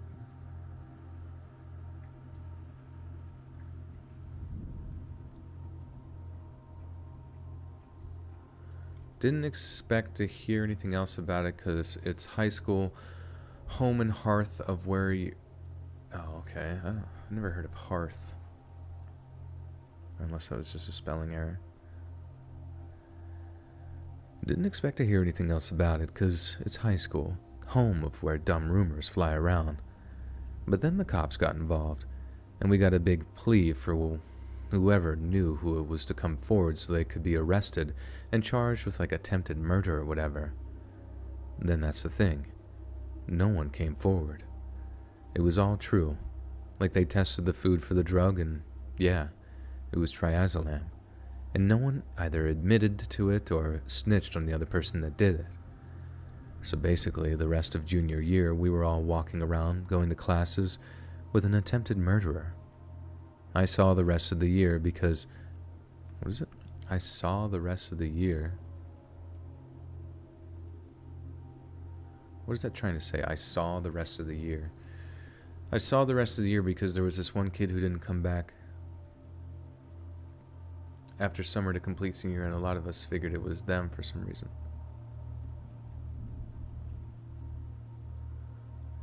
I don't understand how that's correlated. Like that first part of the sentence is related. I saw the rest of the year because there was this one kid who didn't come back after.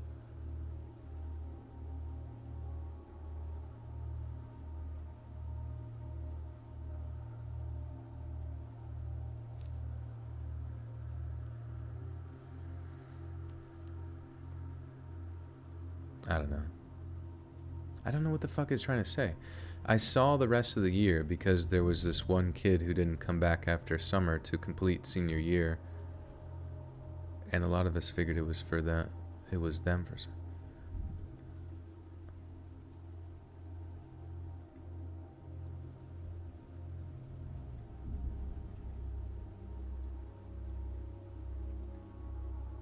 Oh, okay, I see, yeah. Yeah, sorry. I didn't really understand the relation to the previous sentence. Sorry. Okay. Sorry.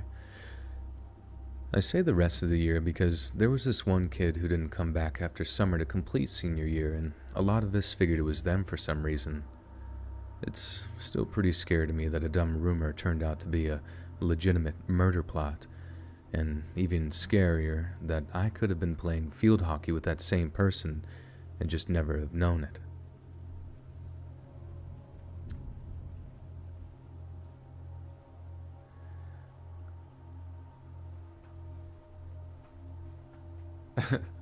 If police took forensics after the Chris Rock slap, they would have got fresh prints. That's awesome. You better get these jokes in you better write these jokes while you can, because everybody's already bored of it and moving on to the next thing, which who knows what that's going to be.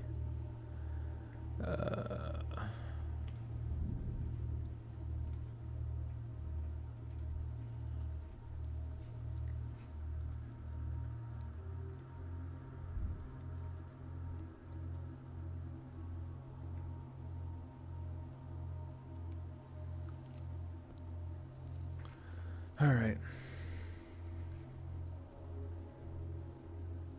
Now, you gotta keep in mind I didn't transfer in until after this happened, so I only hear about it from a friend later on, but they were right there in the room when it happened. During our 9th grade year, one of the guys in the theater drama class had been threatening to take his own life and to hurt friends and classmates. She and all her friends went to the teachers and the principal about the guy, but were told they couldn't do anything because he had no history of that kind of bad behavior, and therefore, he had to actually do something first before they did anything about it. This is the 1987-1988 year too, so way before any of the safety or counseling stuff that came after Columbine. Anyway, time goes by, and things get more and more intense, and then one day, he actually did it. The kid just walked in mid-class and took the entire room hostage, including my friend and her friends who had reported his threats. He brandished his dad's gun around over and over, pointing it at people and stuff. And then, when one kid tried to talk him down, they pointed the gun at him and actually shot him. The way my friend tells it, it looked like the kid got shot in the face and everyone just started screaming like they'd watched someone instantly die in front of them. Luckily, the kid just lost his ear, but not his life, thankfully. She was still giving legal depositions about the guy about 2 years later when I first met her, which is how I hear the story. Some kids were just straight up traumatized by it and had to transfer schools because they couldn't go to where they'd seen it all happen. It makes me feel very lucky that I wasn't there that day or had transferred to that high school in freshman year.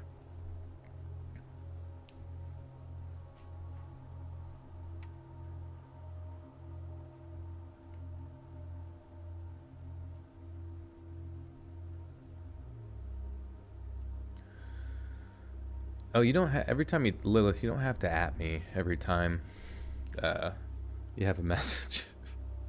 Because it's just like, not that it's not like a big deal. I just kind of wish it wasn't like a thing that could happen on YouTube, like the adding thing, because it's just like visually, it's like a big blurry orange thing that pops up on my screen.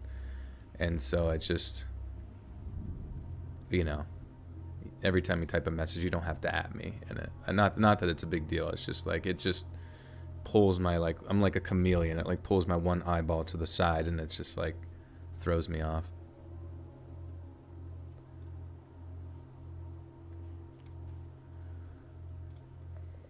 Okay.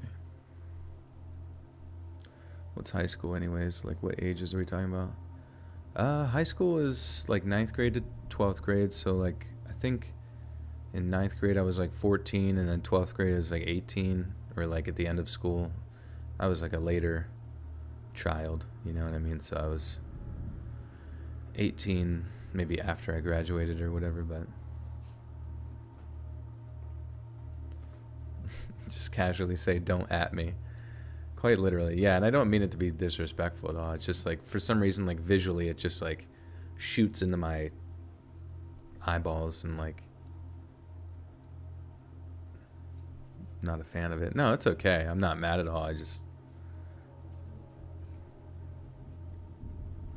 graphic, what's popping it? Back when I was in high school, these two girls were fighting over a boy. It started when they were in the bathroom together, right at the same stall, trying to have a private conversation about it while just totally screaming at one another. Then they actually started fighting, and while they were going at it, one of the girls took out a pair of scissors and stabbed the other in the eye. The girl who stabbed her was expelled, and the other girl lost her eye, but she went back to school like everything was normal. Seriously, they wore this flesh-colored eye patch for the rest of her time there. The creepy part was my classroom was the closest one to the bathroom, and we didn't hear anything. We just saw the cops. It creeps me out to think that it happened a couple of feet away from me, and we seriously didn't even know anything was happening. It must be some seriously thick... There must be some seriously thick walls in that place.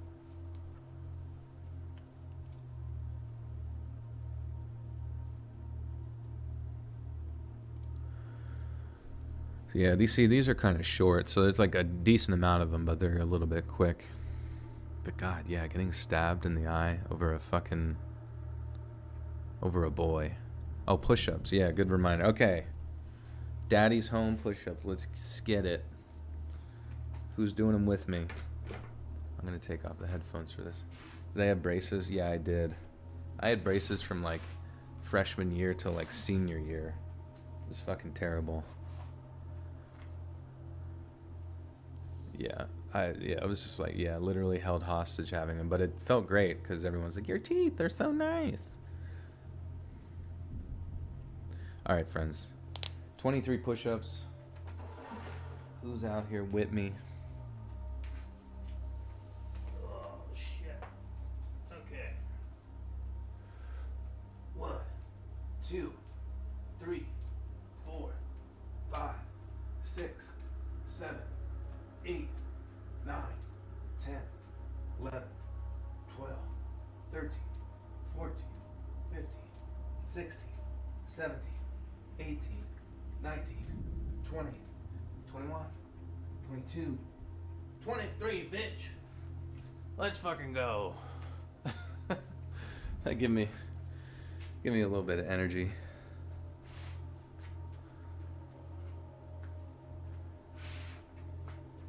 How many did you guys get? Holy shit. My hand is doing push-ups on the desk. Just like up and down. That's okay. You got to start somewhere. You can slowly move it down. The breathless voice. Malcolm, did you see me do those push-ups? Okay. What size is my screen? 1 or 2? What do you mean 1 or 2? Is that a D's Nuts joke? The push-ups are part of the lore. Yeah, the Let's Read lore. Some say that he's so old he's on push-up 9,000. You can't do push-ups. It's okay. You start with the ones where you're on your knees, and then you slowly build up.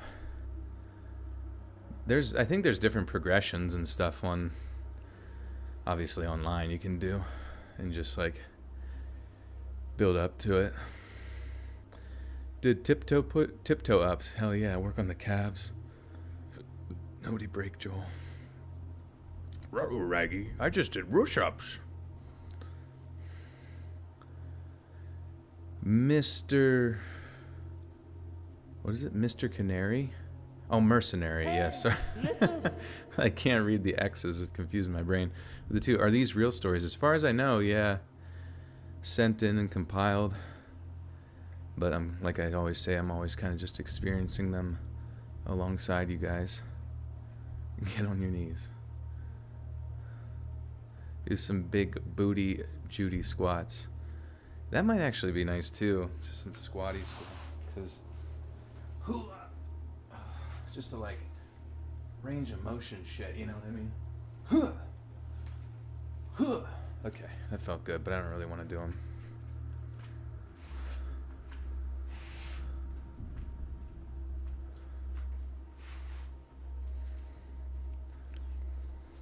All right, friends. I think I found my breath again. You do wall push-ups, that's okay. And you just slowly switch from wall push-ups to like inverted on the couch or whatever, or bed. And just keep bringing them down. Squats your favorite workout? Hell yeah. Gotta work the glutes. What's my Instagram? It is at letsread.official. And my Twitter is at letsreadcreepy. Be sure to follow both so you can be kept up to date when new shit be dropping. Hey, Asherella, what's happening? How are ya? This seems like a good channel so far. Yeah, I haven't even... just mainly do push-ups. I don't even read anything. Alright. Years ago now, when I was a high school sophomore, someone called in a bomb threat to our school. Instead of evacuating both buildings like I figured they would given the potential number of dead, we were in lockdown for 3 hours, and they considered all of us... We were in lockdown for 3 hours, and they condensed all of us in the cafeteria of all places.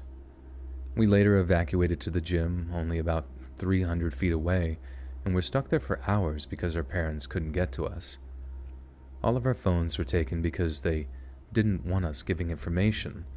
So there were like 500 moms in SUVs having a heart attack trying to go to the school all at the same time.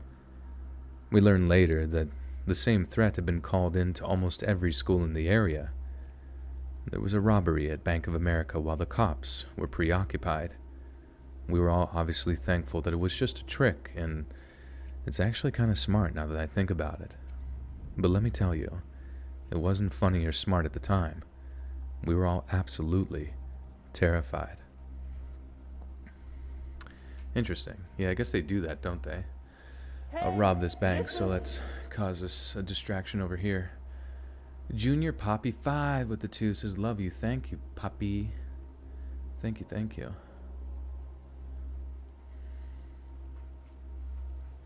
Can we hit 669 again like last stream? I think we can. I think we'll get there.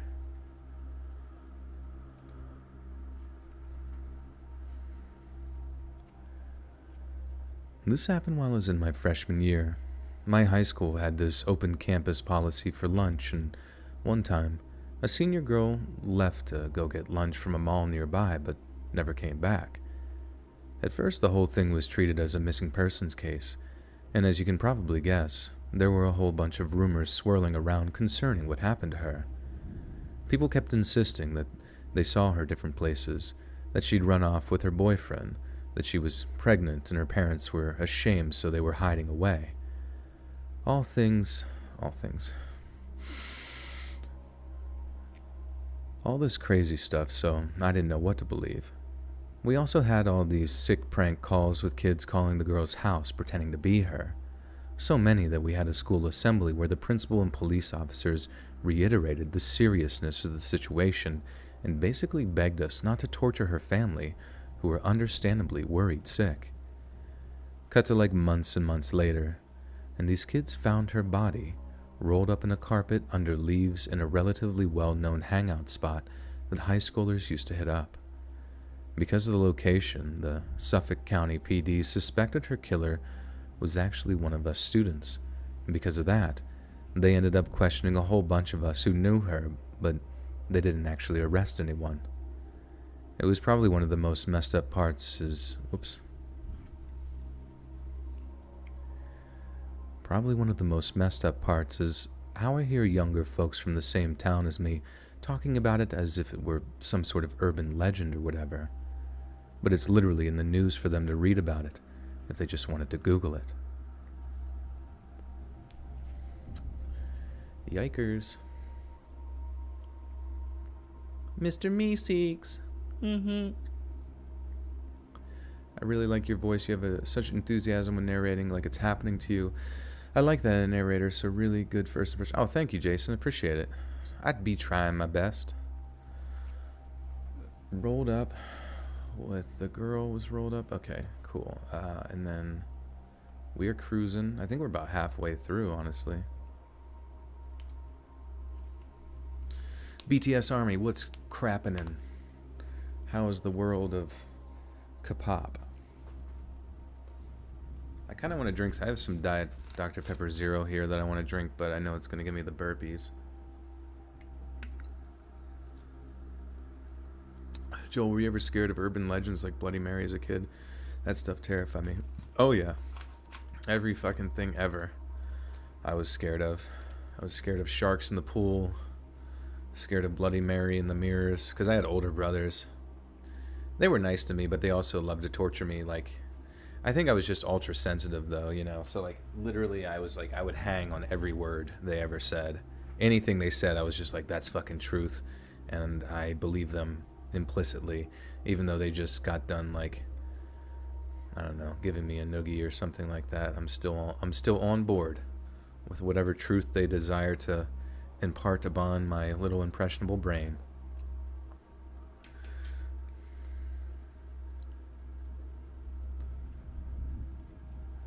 You bet I can do a good McCree impression. You mean Cassidy? I think that's the dumbest thing. Like, I was watching like Overwatch streamers and like they changed the name for McCree or whatever, and it's like, you know, you said the name McCree for like 5+ years, and then like they want you to call it something that's not even like within the same wheelhouse of like phonetic, you know, similarity. And then people get like mad at you or whatever. At least in the Twitch chats, they get mad when you say like, hey, you know, something about McCree, and they're like, you mean Cassidy? As if though like it's not just fucking like Blizzard covering up being like one of the shittiest companies of all time.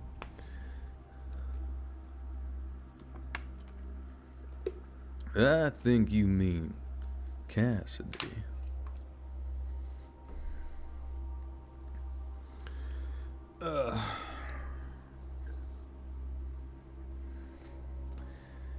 If you say my name in front of a mirror 3 times at midnight, I will show up in your house, tell you how proud I am of you, and pet and play with your animals, raid your fridge. Oh, I read tuck you in wrong there for a second, though. Junior Poppy with the 2 says, twerk dad assed. You are me incarnate. Oh, yeah. We are one. Thank you for the 2. Cole Cassidy. Yeah, I mean, like, I get it. Like, there was, like, you know, what was it? The Butch Cassidy. Like, why wouldn't they just call him Butch? Butch, like, well, I guess then they would have had to think of another name or something like that. But I feel like Butch is still, like, within that wheelhouse. Like McCree. Isn't that just 2 syllables?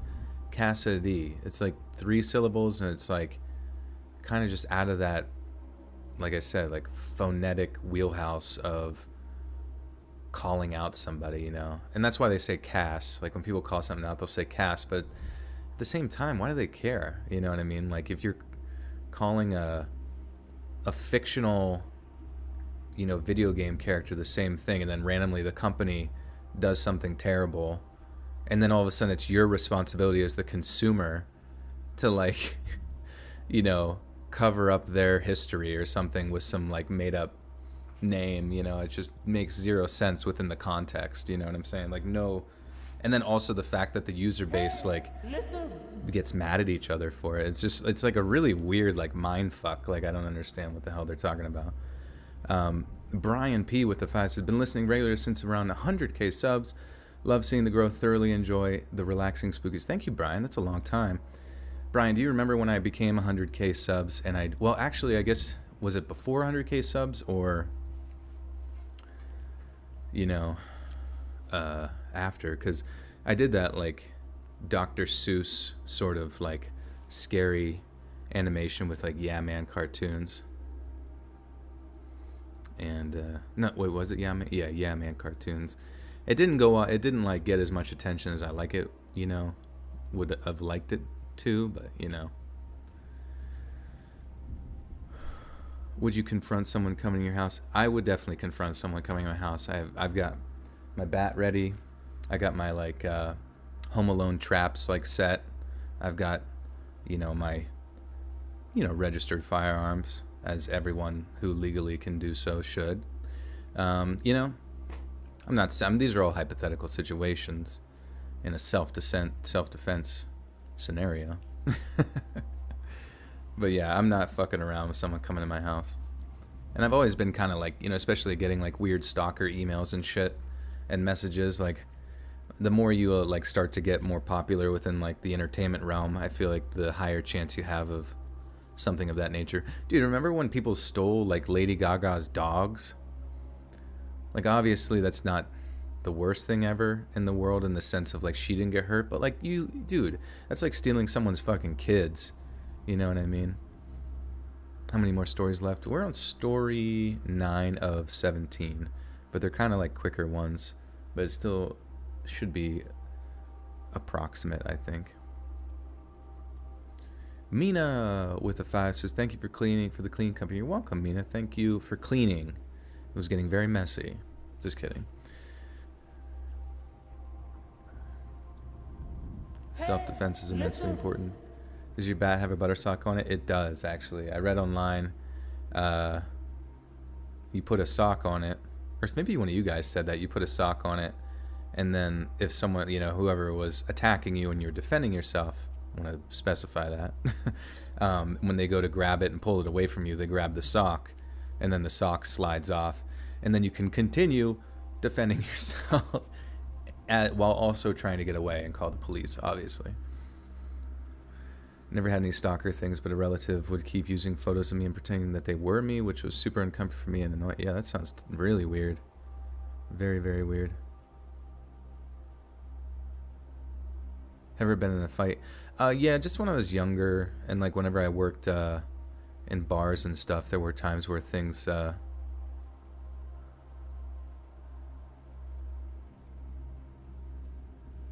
you know, got hairy, but I tended to avoid conflict pretty well. You know, most people were pretty level-headed. I don't know, fights are bad. I think people should avoid fights at all costs. Like, as much as that, you know, people act like you're tough or something, like, fighting is just, like, such a bad idea, because, like, if you sustain a head injury, like, say you get, okay, so you get punched in the jaw, right? Your head, you know, your head tilts sideways.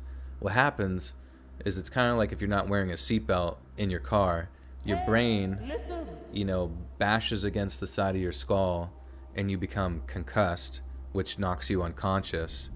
And like, okay, and then after that, you know, you go limp and you fall and maybe you hit your head on the concrete even more. Maybe, you know, I don't know, just like fighting is such a bad idea because it's not good. People should never do it. Mercenary with the two says scary April Fool's stories next. Mayhaps.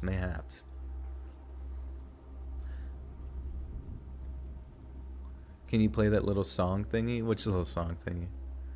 You gotta fight when I was tripping on acid. Allegedly, don't remember. Oh shit, you don't remember acid trip? I don't know much about acid to be honest in that regard, but that would suck.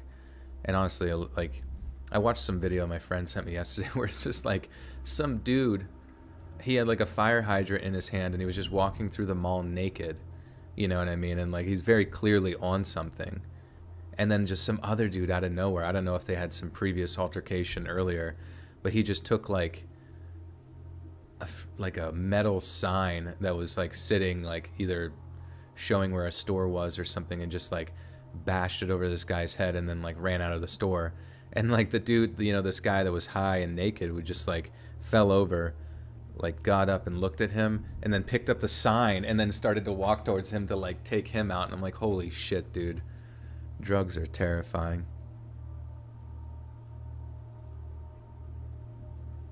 Joel, chill, I'm on 3. What 3 are you on?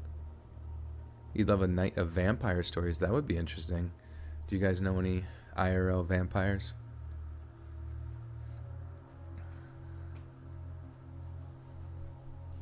Firm believer in fighting. If your life is in danger, a single punch can kill.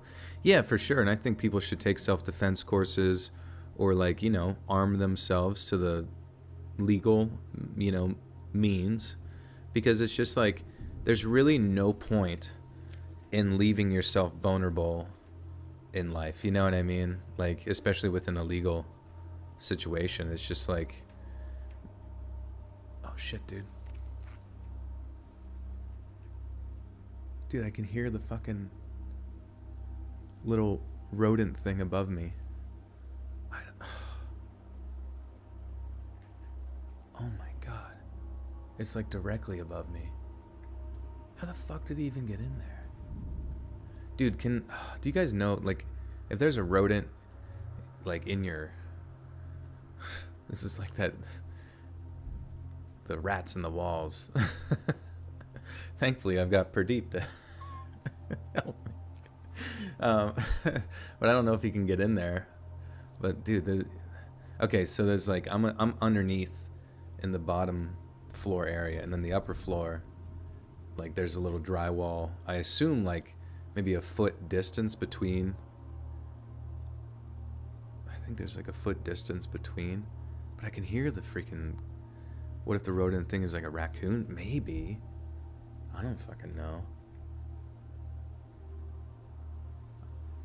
I know it's probably driving Pradeep crazy, like hearing it and just knowing you can't do anything about it.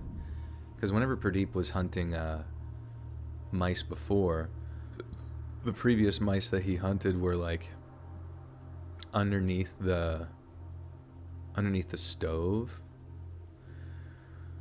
Do I have rodents? Well, I never did before, but there are a lot of like chipmunks and shit around here, you know what I mean? Like chipmunks and squirrels. So like, and I have heard them, I have like over towards like the shower system, like within the, you know, area that's not necessarily the pipes, but I assume like the in-between area. I don't know. I presume it's like some sort of raccoon or squirrel.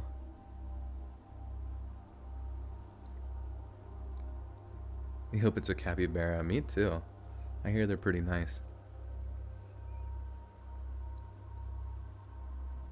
Chipmunks will get in your house. Is that a threat? Check your food pantry. Make sure they're not getting into your cereal. You know, that's a good point.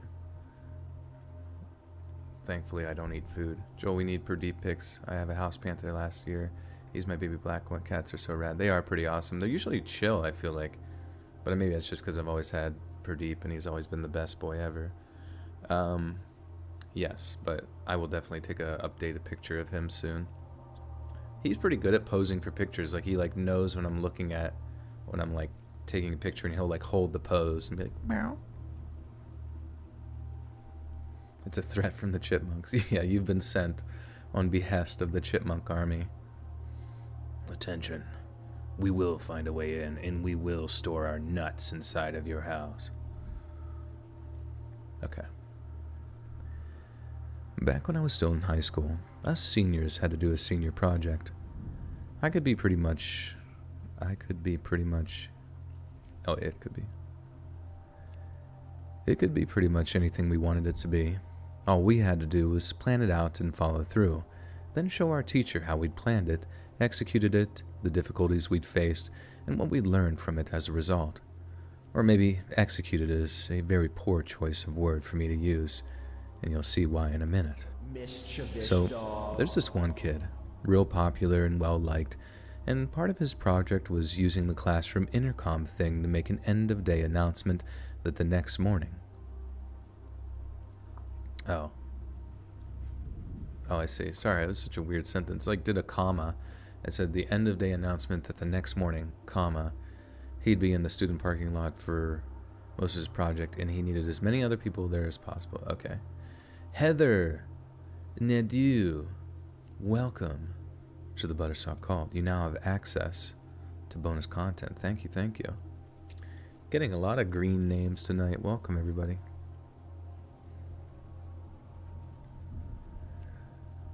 So, there was this one kid, real popular and well-liked, and a part of his project was using the classroom intercom thing to make an end-of-day announcement that the next morning he'd be in the student parking lot for a part of his project, and he needed as many other people to be there as possible. Students, teachers, faculty members, friends of family of all the above, it didn't matter. He just needed as large a crowd as possible. We're all super curious about what he's about to do. So naturally, a bunch of rumors go around and hype keeps building as we're trying to figure out what it might be. The next day, a pretty big crowd is gathered as he drives into the student parking lot, myself included. We watch as he sets up a tripod and a camera, and as he's testing it out and stuff, even more people start showing up because they're curious about what's going on. Then maybe around 15 minutes or so before the first bell, we see him hit record, and he lets us know, silently with this big smile, that he just set the camera to record. He thanks everyone for showing up, tells us we're not going to be disappointed, then he starts heading over to his car, which was just a few feet from where he'd set his camera up. Literally no one saw what he grabbed out of it, otherwise I think we'd all have panicked and scattered. But I guess he just did a real good job of concealing what was in his hand, because when he stepped in front of the camera, he pulled the gun from behind his back, put it to his own head, and pulled the trigger. We were just completely stunned. As you can guess, chaos broke loose after that. Kids were screaming, calling 911, literally sprinting away from the scene. It was insanity. No one knows why he did it either. He didn't leave a note, and he didn't even seem depressed. He was a great guy with a bright future too, and I'm not ruling it out, but we didn't hear anything weird or dark come out of him after he died. What is it? Jesus, that was a fucking dark turn instantly. He was a great guy with a bright future too, and I'm not ruling it out, but we didn't hear anything weird or dark come out about him after. Okay. He was a great guy with a bright future too, and I'm not ruling it out, but we didn't hear anything weird or dark come out about him after he died. I guess you know what struggles others are going through. I guess you don't know what Jesus Christ. I guess you don't know what struggles others are going through. I think about it frequently and take that into consideration and try to be nice to others because, like I said, you just never know what's going on inside another person's head. Yikes, that's pretty dark. Alright.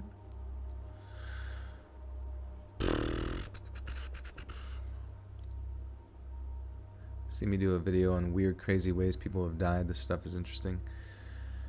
Yeah, but I feel like I wouldn't be able to, like, title it that, you know what I mean? Which, if that's the whole point, it's like, how else do you explain? Like, how else do you convey that if that's the whole topic, you know?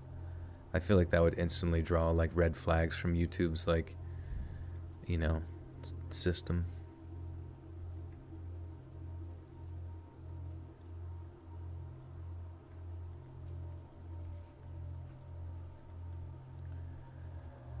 During my junior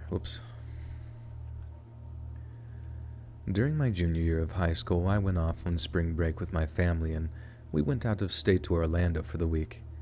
It was an awesome trip. I love Florida, and I still do. So does my family, so a good time was had by all. This is before cell phones, so I had no way of knowing what was going on back at home. And if cell phones had been around, there's no way any of the following would have been able to happen. So we went back from Orlando on the Sunday before school, and still everything seems fine. But when I went to school the following day, almost everyone was staring at me like they saw a ghost. I'm a huge introvert too, so having like every kid in school staring at me wide-eyed, that was not a pleasant experience, I can assure you. I had kids literally running up to me and hugging me, saying that they were so glad I was okay, and a lot of them I didn't really talk to or even get along with. So naturally I'm thinking, oh God, what's going on? And I get it into my head that they'd all heard something had happened to my mom or dad or something, like maybe they'd had a heart attack or a brain bleed or something, and everyone knew it except me. By the time I actually asked what in God's name was going on, I was absolutely terrified. Basically, just tell me so I can start to deal with it. Just waiting for them to hit me with the bad news. That's when they tell me that in the next town over, there was a kid who was struck by a car and killed while we were gone on spring break. His name was identical to mine, except for one letter in his last name. So everyone who saw it naturally assumed that they spelled the name wrong because that spelling was a very common mistake with my name. I know it sounds crazy to think that they might not know about my dead parents before me, but you gotta put yourself in my shoes and understand how weird and nerve-wracking it was to have all that happening to me. It's maybe not the most scariest thing you've ever heard, but I can promise you, my anxiety was through the roof that morning, and I just feel terrible for that other kid's family.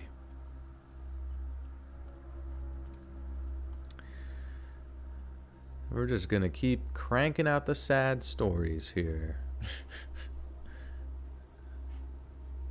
A leopard was on the loose in your city a week ago. Now it was captured but attacked 2 people, sadly. When you say it attacked 2 people, did it hurt them pretty bad, or did they get away? Like, what the fuck?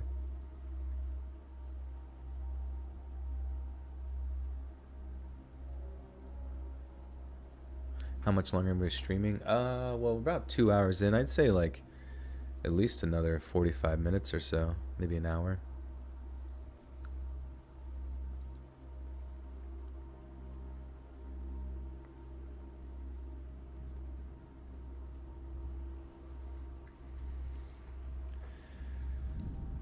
Oh, sheesh.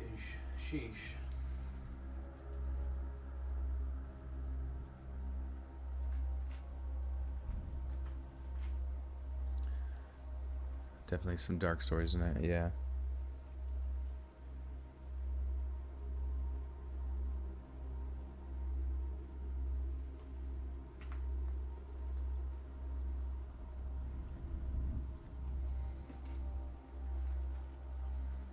Okay. 623 people watching. Welcome. And I'll watch a video of mine pass out. Heck yeah. Good luck. Enjoy your evening. When I was in high school, there was a rumor going around that our principal had killed a woman he was having an affair with and gotten away with it.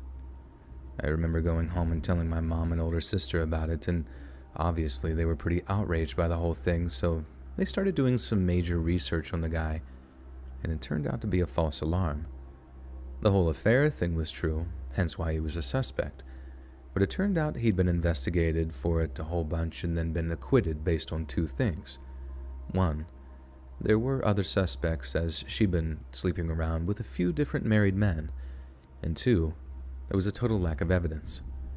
I always figured it was just a nasty rumor, as the principal was the super calm, quiet guy who was always nice and smiling, the kind of guy that seemed like he wouldn't hurt a fly.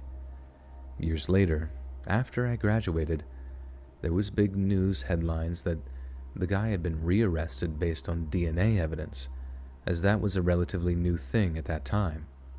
The case went back to court, and he was actually convicted. As it turned out, all the skin under his fingernails was his. Wait, all the skin... Oh, okay. The case went back to court, and he was actually convicted. As it turned out, all the skin under her fingernails was his. He had 100% killed the woman, and just about his life... Oops. D. Shore, thank you for the 10. Thank you, thank you. He had 100% killed that woman, and just went about his life all calm and cool. I guess he figured he'd never be convicted for it. But guess what? He was wrong. Hey, thanks, Chris. Appreciate the kind words. Wait, am I slow? Do I join Patreon or become a member? So basically, Patreon's been around for a while as far as like crowdfunding and, community support stuff goes. And I've always had early access for $1 on there over on Patreon. So that's unique to Patreon. But there were also people that were supporting me over there for more, just because out of kindness, you know what I mean? And so,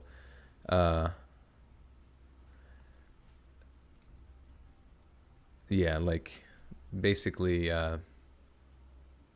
they, were always, so I wanted to like basically, give something to the members here, you know what I mean? Because there were members over here, but I also wanted to like provide something to the people on Patreon. So you can kind of decide. The members over here actually get like a video with like music in it, but at the same time, the Patreon gets early access, but you also get it first usually, because it takes, you usually get it first, but it's just going to be the audio over there with no music or anything. So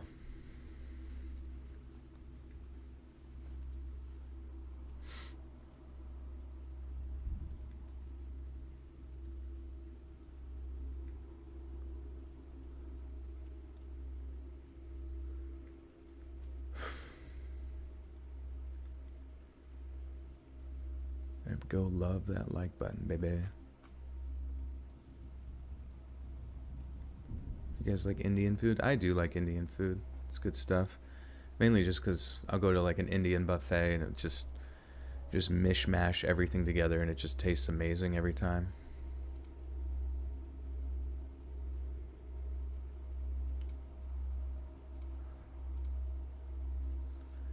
Can I do a story on Columbine? I mean, Columbine, I don't think I've done a story directly related to that or read one directly related to that, but I've definitely heard a lot of people like reference it. Did you miss the push-ups? Yeah. 23 tonight, baby. 24 next time. What is it? A head on a stick in a theater? Yeah, chicken masala. So good. Chicken vindaloo. Just everything chicken. What culture has your favorite food? You love Mexican? I mean, it's... Mexican's good, yeah. Indian's good. Italian's good. Dutch food is good. Japanese, Chinese. I'm trying to think. Oh, man. Yeah, Vietnamese. I mean, all of it's just, like, good. And I think it's so funny. It's like pretty much everyone just smushes it together in rice and it just works out. I guess that's the common denominator. Just throw everything in rice and you'll be good to go. Joel, what is an adult problem nobody prepared you for? I guess boredom, and like direction. You know what I mean? And then like various other sort of like just handyman like shit that I've had to like figure it out as I go, but I guess that's just kind of normal. But like right now for my life, I kind of feel like I have a really good thing going on, but it also like but I'm also like super not not necessarily not motivated, but just to like take my life to the next level of like having a family, blah blah blah and all that kind of stuff. Like I just don't really know. Like I've kind of like fallen out of the dating game ever since like COVID happened, and I kind of feel as I've entered into 30, maybe I'm overthinking it, but there's just like a part of me that's like less and less concerned with that kind of thing, you know what I mean, with the dating thing. And like, but at the same time, like I almost feel like it's important to invest in another person long term, so that you know, because I've noticed as you get older, like being by yourself is like way more common than I'd like to think it was, because there's just nobody like really forcing you to do anything at all, outside of your own like motivations. So yeah, just like desiring that, you know what I mean, to like make that happen, but at the same time like also just like kind of having my routines and just like enjoying existing in those, but then kind of also worrying that I'm like missing something, you know what I mean? I don't know. Screw dating. I'm right. Yeah, right. No, for sure. Yeah, and you guys are fantastic. I'll date everybody. I'll date 600 people at one time. You have a tech question. Does Excel 2016 even exist? I've been stuck on an assignment that has to do with the 2016 version. It ridicules. It's ridiculous. I can't use my Chromebook because the software and now my PC. Well, if you're on a Chromebook, maybe you can use Google Sheets, you know, like, because Google Sheets is very similar to Excel, I think, and they might be able to run those particular files, like the EXL files or whatever the fuck they run, you know what I mean? So maybe Excel 2016 definitely exists. I was using that version up until recently. Okay. But yeah, maybe you could open that file in one of Google Chrome's various programs that they employ. Joe, you are married to us all, so don't worry. We will hype you up all day, every day. Thanks. I just like laying in bed, like cuddling with a large text chat. When you meet the right person, you want to change your routines. Yeah, it's just like it's like a tough area. Like I think where I'm at, because it's a lot of like, it's like you're either going to like college here in this area or you're like retired. You know what I mean? So but this is like where I grew up. So it's just kind of like tough. You know what I mean?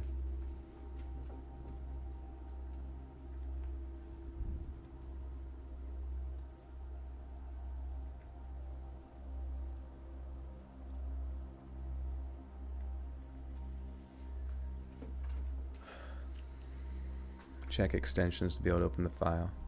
Reese's Puff, Reese's peanut butter chocolate flavor. It's nice to have solitude if that's what you're wanting. Those who elect a solitary life can be happier sometimes. I like my solitude, yet long for human contact still. Yeah, for sure. I feel very similar, where it's like whenever I do have like a lot of human contact, whether I'm on like a vacation with friends or, you know, visiting family, to like come home to the solitude, it feels as if though you've like earned it, you know what I mean? And there's also a part of me that's like semi-terrified of like relationships and family stuff, because I mean, obviously raising a kid, it's like you just don't get any sleep anymore. And I understand that's just normal. You get used to it and you enjoy it because it's just like yours. But you know, I'm also semi-afraid of the concept of like marriage, just because, you know, I feel in that situation I kind of stand everything to lose, you know what I mean? Like, and I'm not really sure if I'm one who like believes in the idea of like true love or whatever. Like I look at love as like more of an action, but I wouldn't necessarily like anticipate the other party to adhere to that action for our entire life, in the sense of like standing on some like honorable code that doesn't absolutely fuck somebody over. So, and I just see like I just see other relationships and shit that just end in divorce and end in like, you know, owing a bunch of money or losing a bunch of money or losing all your assets or, you know, just all sorts of like legal liabilities that just look really, really unappealing. You know what I mean? Yeah, you make yourself very vulnerable for sure.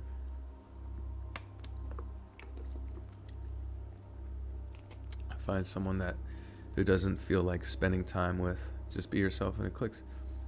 No, for sure. Yeah, yeah, you know, sense of humor would be great. You know, somebody you can just joke with about everything and just kind of be on the same level there. Like if you're dating someone that you like, they don't laugh at you or you don't laugh at them, and it's just kind of like uncomfortable, or you're just there because of like the sort of like legal paper. That's what I'm sort of terrified. Where, well, what was it Robin Williams said, like, you know, it's better to be alone than be around, like be stuck with people that make you feel alone. You know what I mean? But that would be a nightmare. It's called a prenup. Yeah, you know, prenups are definitely a thing, but it seems as if though they like hold less and less power legally, at least from what I was like looking into, to the point where I'm just like, whatever, let's just live together. And can you sing? Can I sing? I don't, you know, I can't, honestly. I literally can't sing. I'm way too young to be that cynical. Maybe I've just watched, I've just been too observant of my surroundings in the world. Haven't found the right person yet. Well, that's the thing too, is like I know a lot of it just comes down to like a statistics game, you know, like just the more people you go on dates with, the more chances you have of finding that person. But I just, yeah, I have not like been playing that dating game at all for at least 2+ years at this point. And not even like for anything. It was more just like a sense of complacency and just like not really caring. Yeah, I don't sing, I rap. When you are saying I do at your wedding, looking into each other's eyes, you are statistically looking at the person most likely to kill you. #facts. Yeah, I was thinking that too. Like, you know, being stuck with someone a long time, there's got to be like especially if they dislike you, like they have to at least at some point ponder you dead, you know. Your very first boyfriend, I was 14. We made it 3 years. Joel sounds exactly like him, vocals and thoughts. I remember the day I realized that I think of my ex every time now, certain things. Oh, interesting. No, you're a realist. There's nothing wrong with that. Too many people have rose-colored glasses on. Yeah, you know, and I don't mean to like... And that's the thing is like... I don't really like being a realist about things because it kind of like... Being cynical sort of... ruins the poetry of life a little bit, I suppose, but believe me, I was... Maybe I'm still there. I don't fucking know. Who cares? They may dismember you. Exactly. They may remove my member.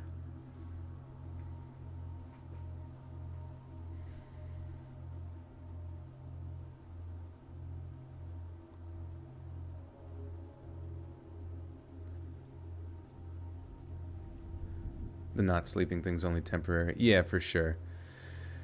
Faux show. I don't know, just the idea of marriage is weird too. I mean, we talked about this before. It's just like, it's not like, okay, let's think. You have to think to yourself, where did humans come from? We're either monkeys, right? Or we're like from God, kind of. Or maybe like aliens had sex with monkeys. I don't know what happened. You know what I mean? None of us know what the fuck happened.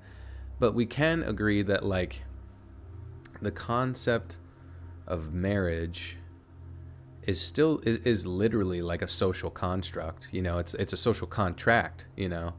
You sign the contract. And anything that involves a contract certainly isn't like built into our DNA. You know, it's not built into our DNA to like sign the contract or like, you know, stick with someone or a person forever, you know. So to me, it like, I feel as if though marriage held a certain purpose in society long ago, whenever it like granted maybe a degree of like protection or maybe a unity of wealth between like royalty and things of that nature. But when I look at it like evolutionarily speaking, it just doesn't make any sense in my mind. You know, it just seems like I totally think it would be fun to be around another person and go be happy with them and stuff, but it also makes no sense that I would just do that forever, you know, until I'm dead. Because I don't think I've had friends that I've known since I was like young, you know what I mean? But at the same time, I'm not around them all the time or like devote myself. So what if I fucked a monkey? Or what if an alien came down, we made the next version of humanity, you know what I mean? That's what I'm waiting for. I'm waiting for those juicy green alien cheeks to break out of Area 51. So I'm like, so you're like that. Marriage is a sham. I don't fucking know, dude. I don't fucking know.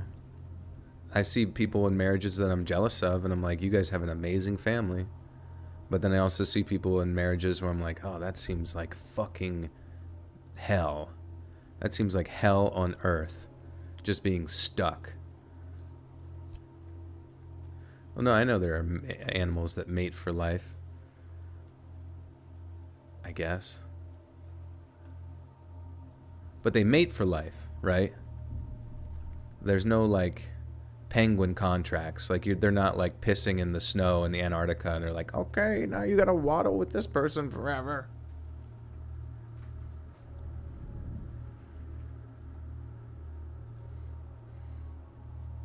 Lockdown hit me differently a little bit. Marriage is a breeding contract. You will be with someone. You'll be with and love someone without getting married. Huh. That's weird. Yeah, I don't fucking know. Who knows what the fuck marriage is?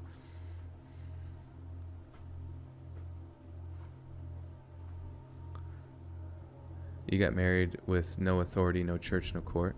Like, just no legal contract, or just like, you just kind of like shook hands and you're like, all right, we're married. You should just do that. Walk up to someone, introduce yourself, and just shake their hand and be like, hey, nice to meet you. Hey, we're married, by the way. What? And then you like hold onto their hand and like look really tight in their eye. What are you doing? We're married. We're fucking married now. We shook hands on it. You agreed. You shook my hand. Ugh, get away from me. Where are you going, hubby? Where are you going, hubby? Don't you know we're locked in this together? Forever. Forever. Okay, anyways. There was a total psycho I went to high school with. We'll just call him Johnny for the sake of anonymity. Johnny had a reputation for being a bad kid. He was always getting into fights, getting suspended, expelled, then readmitted into school, etc. Ours was the only high school for miles around in rural Ohio, and I think the others had some serious behavioral problems of their own, so for some reason he was let back in once he'd been expelled. Anyways, all throughout junior year, his locker was just a few over from mine, and I remember making serious efforts not to make eye contact with him whenever we were in close proximity. One day, another kid, Jamie, and Johnny got into a fight near the lockers. It started out as smack talking, then turned into a shoving fight, then turned into an actual fight. They ended up getting separated, but for some reason neither of them were suspended, and they were allowed to just return to school the next day like nothing had happened. For those of you crying out, oh, that sounds like an extremely negligent mistake, you'd be 100% right, and here's why. The next day, Jamie was walking past our lockers while Johnny happened to be there too. I heard Jamie make some petty remark, but never expected Johnny to react the way he did. Because the next thing I know, he pulled an actual claw hammer out of his locker, ran up behind Jamie, and hit him in the back of the head so hard that blood hit me in the face. I think he hit him with the claw end of the hammer too, because half of Jamie's scalp literally half folded over the back of his head as he was on the floor. Before he had a chance to start ground pounding, a bunch of other students jumped on him and held him down. An ambulance took Jamie to the hospital. His skull was fractured and He had broken ribs, too. I think from where he'd hit the floor so hard. But Johnny might have got a kick or two in that I didn't see or don't remember. Thankfully, he survived. Oops. Thankfully, Jamie survived. It was kind of a gross add-on here. I actually had to get checked out because of the blood exposure. No idea where Johnny went, but I never saw him again after that. And thankfully, they got rid of him for good. Jamie and Johnny and Judy Dooby Dooby.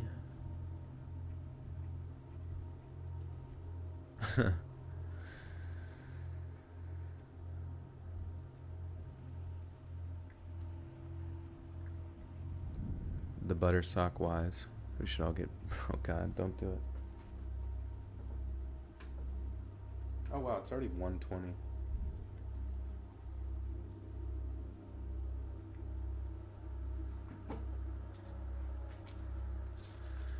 Kuro-sensei. What's Kuro-sensei mean?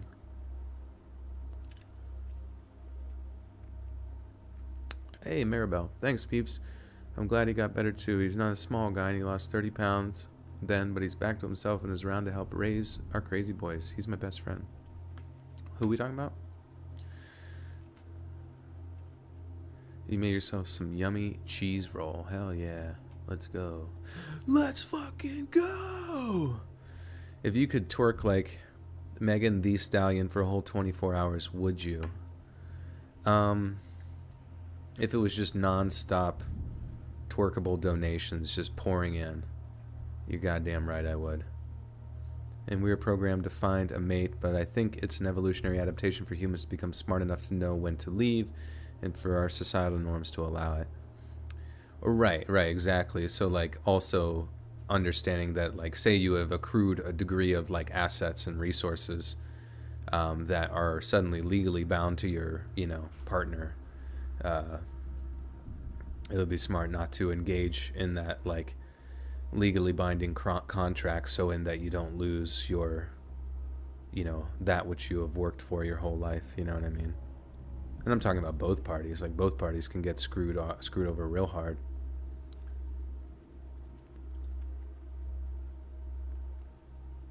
You so lovely, I'm so lovely, everyone is so lovely, lovely, lovely. Just me and my little dog listening to you tonight. For us to sleep, he loves your shows. Aw. Yeah, some people like tag me in pictures where their like pet is like fell asleep listening to it, and I think that's so cute. Like I'm like, that's pretty cool. Tree Flash, what's happened? That's a name I've not seen in a wee bit. And Kuro, yeah.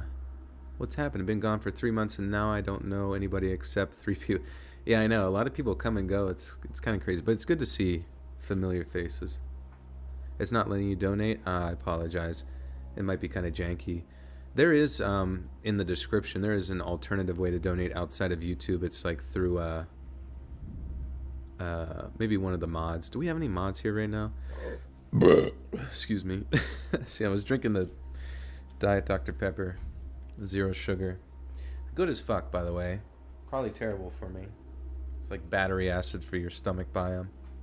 Lila, do you have access to the link to, it's like a separate donation thing done through Streamlabs? If you can't find it, no big deal. But yeah, there is a separate donation thing. And also, don't feel obligated to donate either. I'm just telling you there is an alternative method from YouTube. So he's not telling the story. No, I'm withholding stories. I don't want to tell you because these are secret stories that I can't tell anybody. But I do want you to know that they exist. Joyal. Okay, so that one was about Johnny and Jamie. And this is story 13. Tree Flash with the 5 says, Ben was busy with moving houses and graduating community college, but here's 5 for you, kitten. Hope you're doing well. Thank you, Tree Flash. And congratulations on graduating. That's freaking cool. Deadpool Merc, welcome to the Buttersock Cult, you now have access to bonus content. Joel, you gonna get an enema or what? You know, sometimes I forget what it is that I eat, but it almost causes like enema-like expulsion. But I do hear that those are good for you. They really clear you out.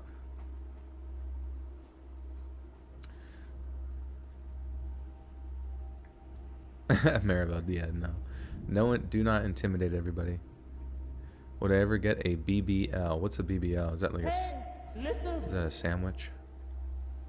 Jacob with the 5 says, Joel, you and the Buttersock Cult hold a place in my wife Stephanie's heart for because you and the Buttersock Cult named our unborn daughter. Oh. Well, we look forward to the day that you guys welcome her into this beautiful world. And thank you, Jacob. Enema ASMR. Yes, that'd be such a funny like channel name, just Enema. Just like 10 million. That'd be so funny, like 10 million subscriber like Minecraft channel or some shit, and they're like, and everyone's like, does no one even realize his name is fucking Enema? His name is Enema. He has 10 million subscribers. What the fuck is going on?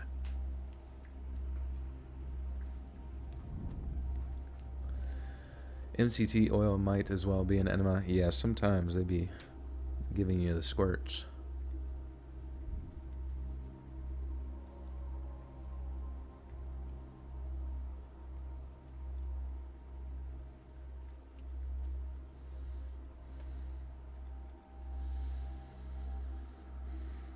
All right, next story.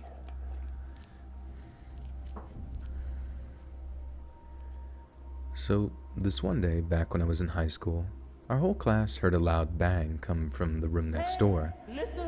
It didn't sound like anything too scary. It honestly sounded like someone could have fallen to a bookstase. Hey, Deadpool Merc, with a big $20 donation. Thank you, my friend. Thank you, thank you. Thank you so much. You are amazing. I try my best. A BBL is a Brazilian butt lift. Oh. I don't think I would need it quite yet. I mean, I'm not too obsessed with my booty at this point to really make any augmentations. Jacob Bowling with the 2 says, could you do your Arthur Morgan's? Want some jelly beans? You see, Dutch?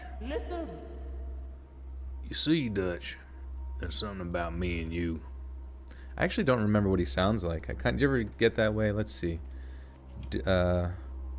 Arthur Morgan lines, voice lines.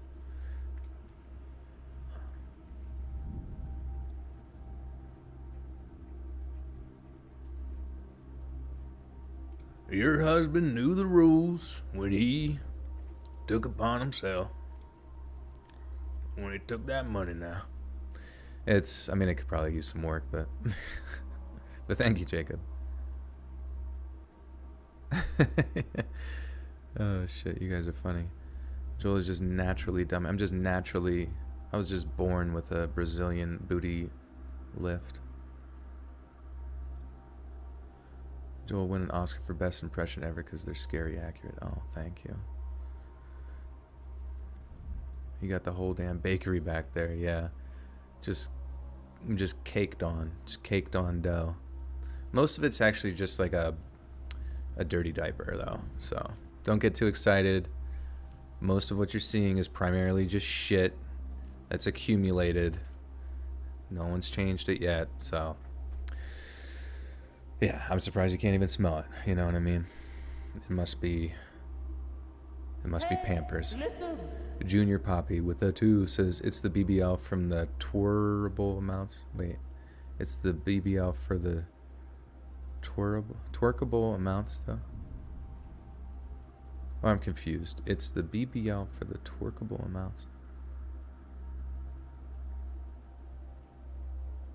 Joel is a stick man, but then randomly thick. Yeah, it's mainly from the angle. You know, you just like. You're looking at me straight on, you're like, huh, okay. Then I turn to the side, and you're like, Jesus Christ. Look at that fucking thing.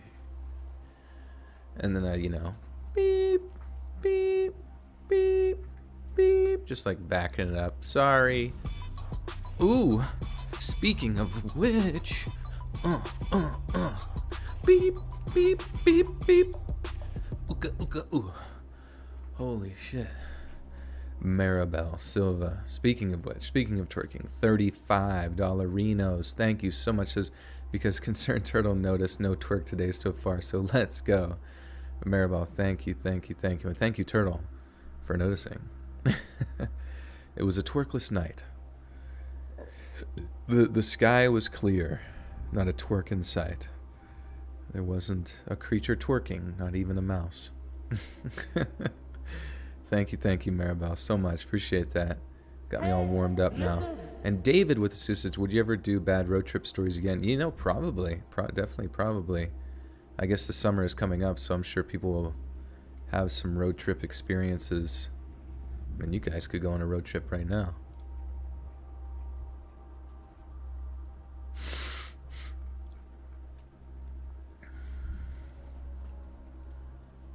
The hawk shaking his tail of feathers. It didn't sound like anything too scary, but like, oh shit, sorry. It didn't sound like anything too scary. It honestly sounded like someone could have fallen into a bookcase or something, but it was followed by a teacher. Oh my god. Ooh, ooh, ah, ooh, ee, ah, ee, ooh, yeah. Ooh, yeah. Oh, get me more fucking tuckered out than the push-ups. Daddy's Home push-ups. With a little copyright circle around it. Deadpool Merc with a $50 donation. Thank you, my friend. If you do have a message, please do let me know. But I really appreciate that. You guys are really fucking making my tail feathers. If I was the hawk right now, shaking my tail feathers, just be this whole room would be filled as if though I've just ripped open like a down feather goose pillow, just ripped it to pieces and just floating in the air. Like me and the girls just had a pillow fight and one of our shirts just fell off. Am I a Marvel fan? I like some of the Marvel movies, and I did see that Morbius movie with Jared Leto is either out or on its way very soon. If you guys see that, you have to let me know how it is. I do like Jared Leto. I think he's a very talented actor. He's one of those people that he's just had like one of those type of actors that you've just seen him in so many different roles that he just knows what he's doing. You know what I mean? What's the difference between jelly and jam? I don't know. What is the difference?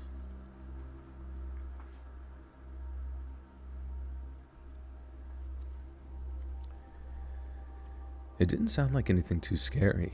Oh, shit. Excuse me. See, also drinking like diet soda like fucking makes me like inflamed.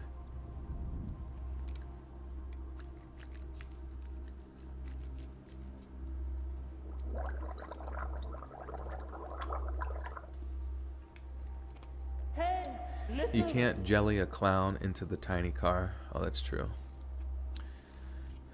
But I feel like jelly would work as a good lubricant to gather more clowns in the car.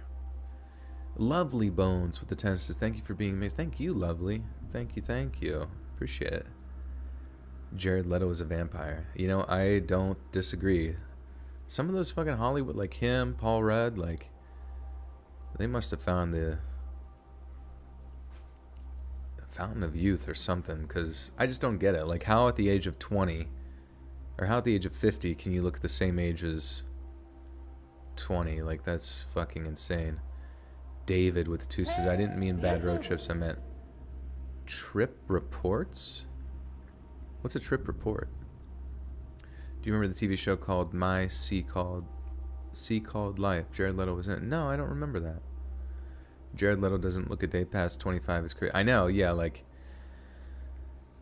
I would honestly like to. I feel like he doesn't eat either. Like, he is a very, very thin individual, which I just don't understand. Like, I mean, he must just wake up every day and just be hiking through the mountains with a Sherpa and then doing like goat yoga at the very peak or some shit. And that's just like, and then he gathers like the moisture from the clouds as his sustenance. That just seems like something he'd be into. I'm gonna go in my attic, let me in. I mean, I'm in there. I'm in there recording right now. It's the only place that's quiet enough. You love a clove of Glaric? What's Glaric? A trip report comes out in the fall. Was that a joke setup? I'm confused.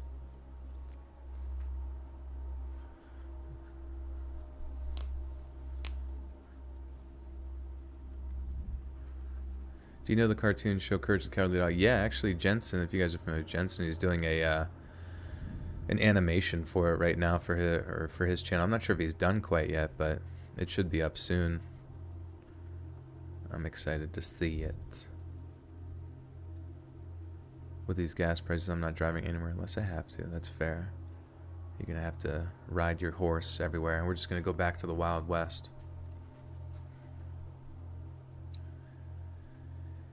It didn't sound like anything too scary.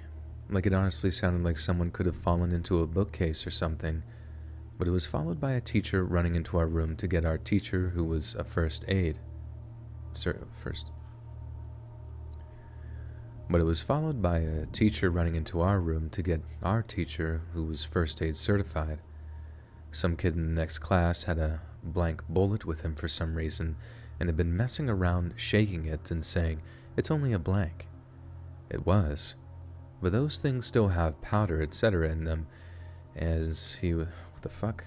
Did the teacher know he had a fucking, what the fuck's going on?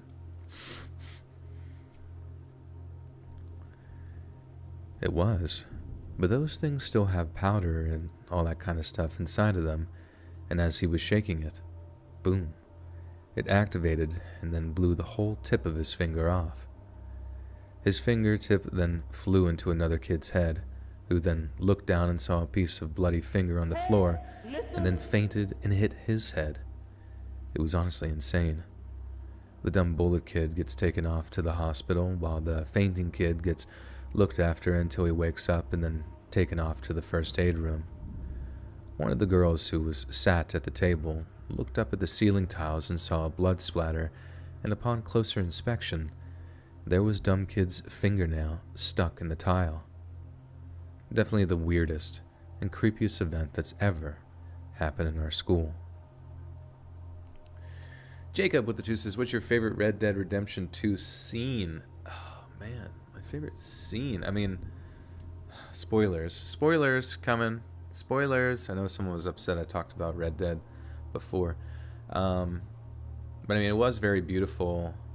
Like, whenever Arthur would have those like premonitions, like those dreams and stuff, I thought those were really cool. But there was a like whenever he dies at the end and he's laying there on the mountain just passing away, watching the sun rise, is a very beautiful sort of presentation.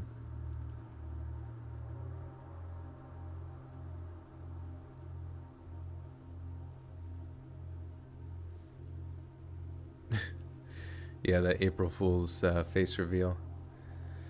Works every time. Works every time.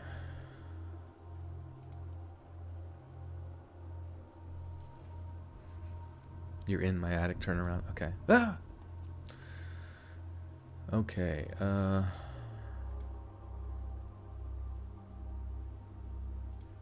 where are we at?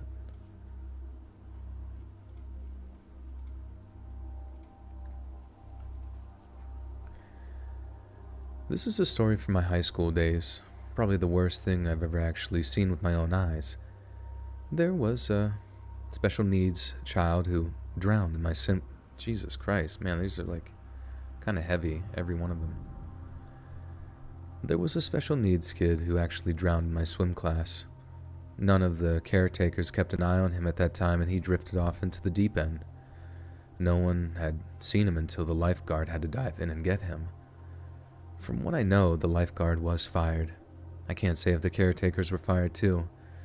Having journalists find us outside the school by the parking lot and asking us questions about what happened was almost worse than seeing the dead kid being pulled out of the pool. They just didn't care how upset or hurt we were. They just wanted a good story. What's my secret to getting so many chicks? Well, you see, my friend, you have to start your chicken farm early. So you're going to want to go to Tractor Supply Company and buy yourself 2, 3, 4 little chickies and raise them well. Make sure you keep them at a good temperature. Make sure you don't let them out in winter. Make sure you protect against hawks. And various other nocturnal beasts, including skunks, will eat chickens. You must protect them with your life if you want to have many chicks down the road. And then eventually you get a rooster to help with that process. Okay, jeez. We had this kid who was super angry about his ex-girlfriend getting with this new guy, so he hatches this plan to shoot the new guy right in front of her. The class was all lined up outside for gym, and he walks up to the guy, goes to pull the gun out of his pants, accidentally hit the trigger, and shoots himself through his own thigh. He ran just far enough to collapse on my English teacher's doorstep. He actually survived the whole accidental shooting, but he was expelled afterward and no one ever saw him again. He must have moved towns with his family too, because it's weird that no one ever saw him. He must have also been involved in some gang activity for that to even seem like a normal thing to do in his mind, but it was terrifying to think that someone could arrive to that position so easily. Yeah, some of these are kind of quick. I would prefer them to be... Oh.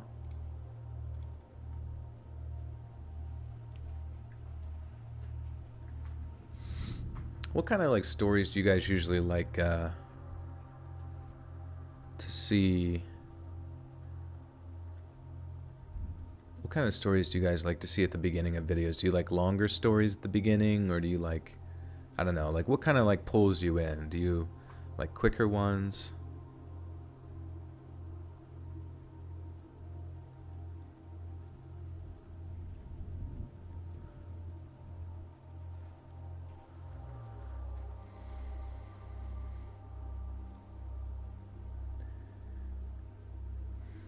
What is this?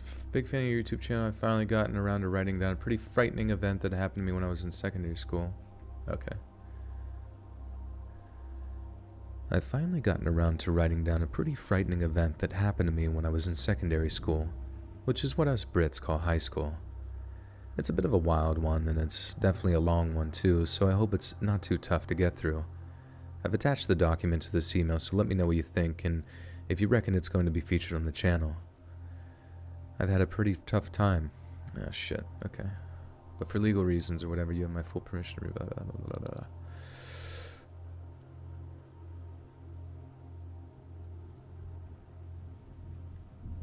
Okay.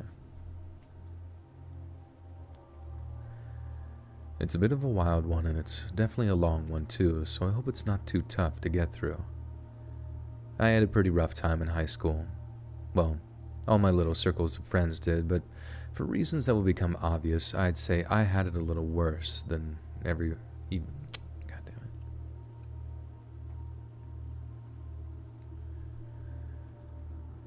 Well, all my little circle of friends did, but for reasons that will become obvious, I'd say that I had it a little worse than even they did. We were like the goth skater crew that grew their hair long, listened to heavy music, wore flannel and Marilyn Manson hoodies. You get the idea. And this obviously meant that, being the alternative kids, we ended up getting picked on an awful lot. The main group of bullies we had to deal with were, ironically, not the jock rugby players who were actually capable of beating us to a pulp. It was a group of 3 girls who we used to not so affectionately call the 3 witches. This caused some consternation in our little group, as to us, being called a witch was hardly an insult. But I suppose that once a few of us referred to them by that name a few times, it just stuck. Given that they were girls, and no offense to any ladies listening, but they weren't exactly capable of physically overpowering us. So instead, they had to get way more creative with their harassment and emotional torture. Think like pouring cafeteria food or milk in our bags, spreading rumors about us, and that sort of thing. They also liked to dole out a fair bit of verbal abuse too, which we'd mostly just ignored out of not wanting to escalate their little hate campaign. But one day, I got particularly sick of it and decided to give one of them what for. Not physically, obviously, because the girl in question was 5 foot who knows what, only verbally. The main perpetrator, and by that I mean the gobbiest one, started giving it loads one day. Started handing out loads. David with the two's. When I say trips, I'm talking about LSD. I'm talking about LSD and shrooms, etc. Oh, bad trips. Okay, yeah.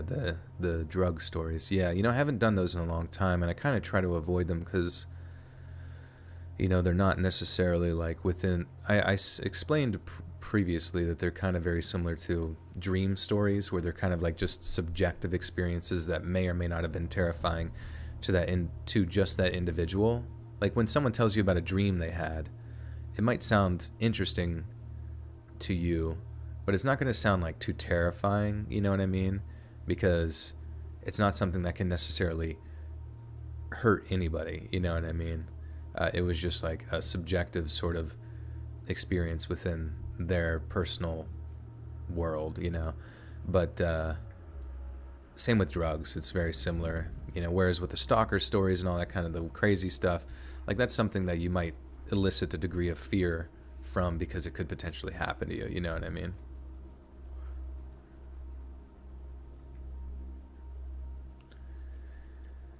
The main perpetrator, and by that I mean the gobbiest one, started giving it loads one day about how we were all lures. The main perpetrator, and by that I mean the gobbiest one, started giving it loads one day about how we were all losers and loners and stinking skater trash, so I just looked up at her and said something I've been saving for a particularly rainy day. "Your dentist must make an absolute fortune off you," I said, and the way it completely silenced her was absolutely golden. She asked me to repeat myself. I think genuinely because she couldn't believe that I'd actually given her a bit back for once. I didn't repeat myself. I just said the next thing that came to mind. "Did your dad shag a great white..." Jesus Christ. Shag. Shagadelic, baby. Gah. I like to imagine the person getting picked on in this story as a young Austin Powers. "Did your dad shag a great white shark or something? Because I swear you have more teeth in your head than the rest of us." My mates are just soiling themselves laughing at this point, and I think mainly out of pure shock that I actually had the bollocks to say it. I'm not going to pretend it was pure wit that had me coming out with stuff like that, as I'd literally been fantasizing about knocking her down a peg or two for months, so those were some carefully crafted insults that I honestly never thought I'd ever use on her. She went bright red, and even her friends were completely stunned that one of us had dared to defend ourselves. Feeling good about it only lasted like a millisecond, though, as I suddenly realized that she might just start retaliating with nuclear. God damn it, I gotta say it, guys. I gotta say it. Nuclear.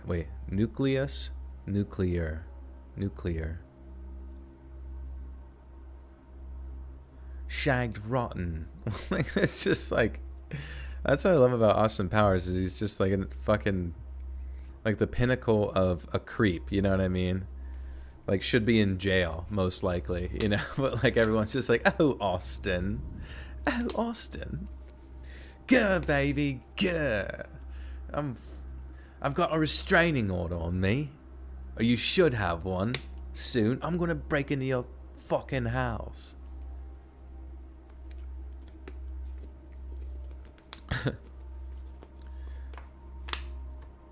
Grr, baby. I'm on a list. Oh, shit. Nuclear. Okay, nuclear. Thank you, Sam. Nuclear. Just 2 syllables. Right? 2 syllables? Guys? Anybody? How do you say it? Nuclear.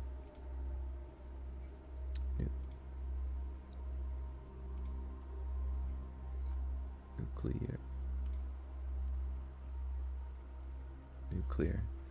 Nuclear. Nuclear. That's so weird to me. I've been saying it wrong my whole life, been hearing it wrong my whole life. It's like finally seeing in color for the first time. Austin, what are you doing? You're wanted, man. You gotta get out of here. No time, baby.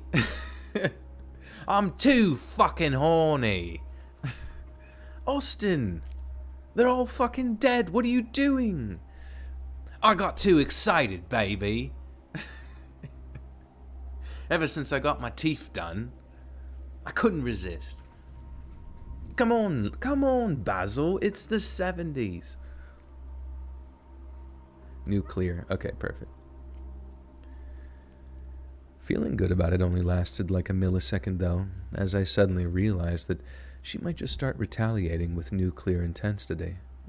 Jesus Christ. It's like my mouth wants to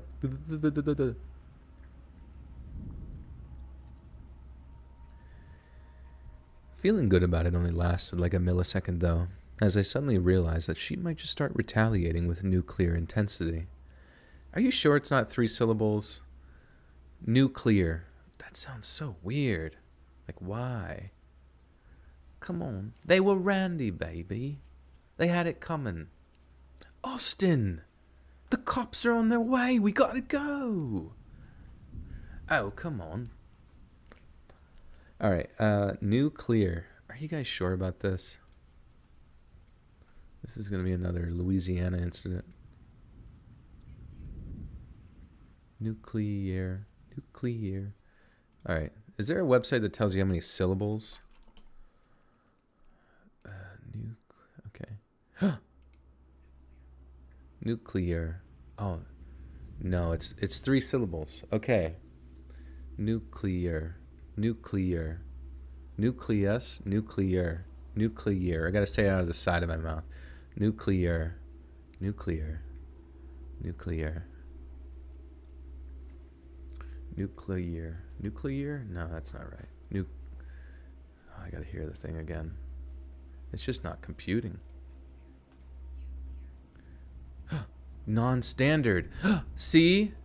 I say it non-standard. That's what Merriam-Webster, who is a scientist of words, is telling me. Nuclear. See? Non-standard. Y'all are just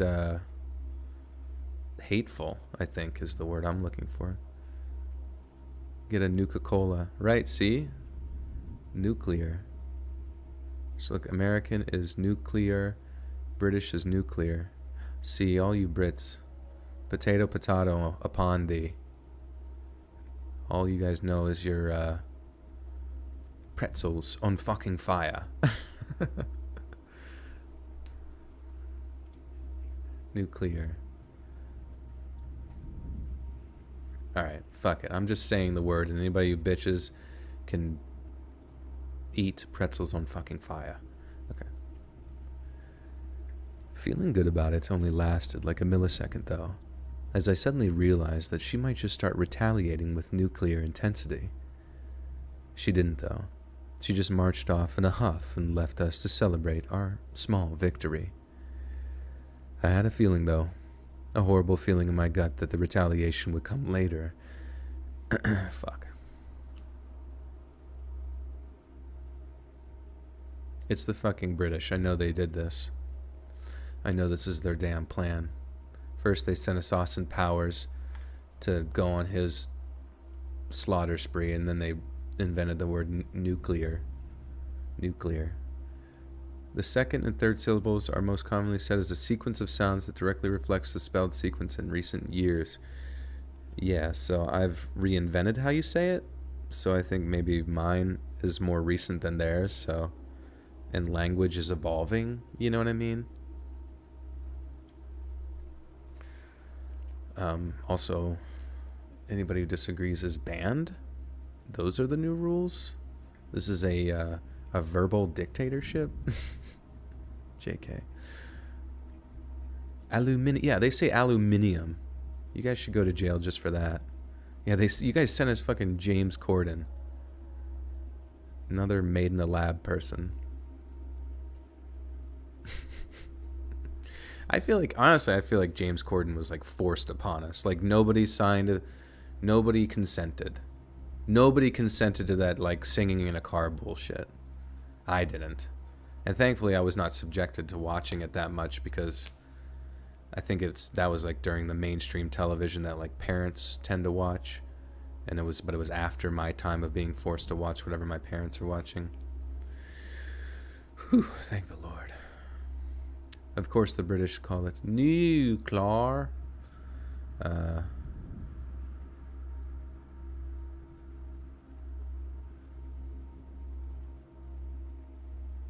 Yeah, see, if the presidents have pronounced it that way, maybe the reason I'm doing it is because I'm like presidential. You know what I mean? Like I have a very presidential personality, so therefore I would pronounce a word very similar to Bill Clinton. I feel like that's just the line of logic that would make the most sense.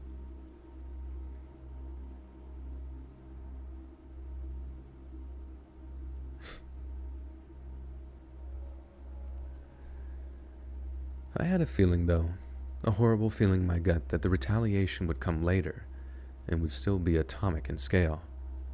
And I was right. I just had no idea how effective or how psychotic it'd turn out to be. It happened during lunch break the next day, right at the end of it too. I was separated from my little crew, having been stuck in detention for the majority of the lunch break. Then when it was over, we had a 20-minute window to go get some lunch before the cafeteria closed. I remember getting out, walking out of the languages area where the detention had been held, then making my way towards the dinner hall. I'm sorry to get all geographical on you all of a sudden, but you need to understand that there were two corners between me and the dinner hall. It had been a straight path, if it had been. If it had been a straight path, I'd have seen what was coming a mile off, but it wasn't, so I rounded one corner and walked towards the other. I was walking right into the middle of an absolute maelstrom of trouble. Right as I was getting to the other corner, this huge gang of kids from my year came around the corner, and all I heard was, "There he is." As the head of the pack was the toothiest of the three witches, and she's pointing right at me, not with an angry look on her face because of what I'd said to her all the day before.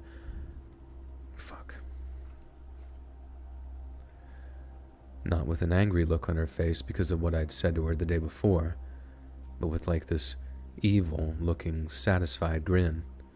She might have just had her lunch, but she'd found that she was hungry for... what?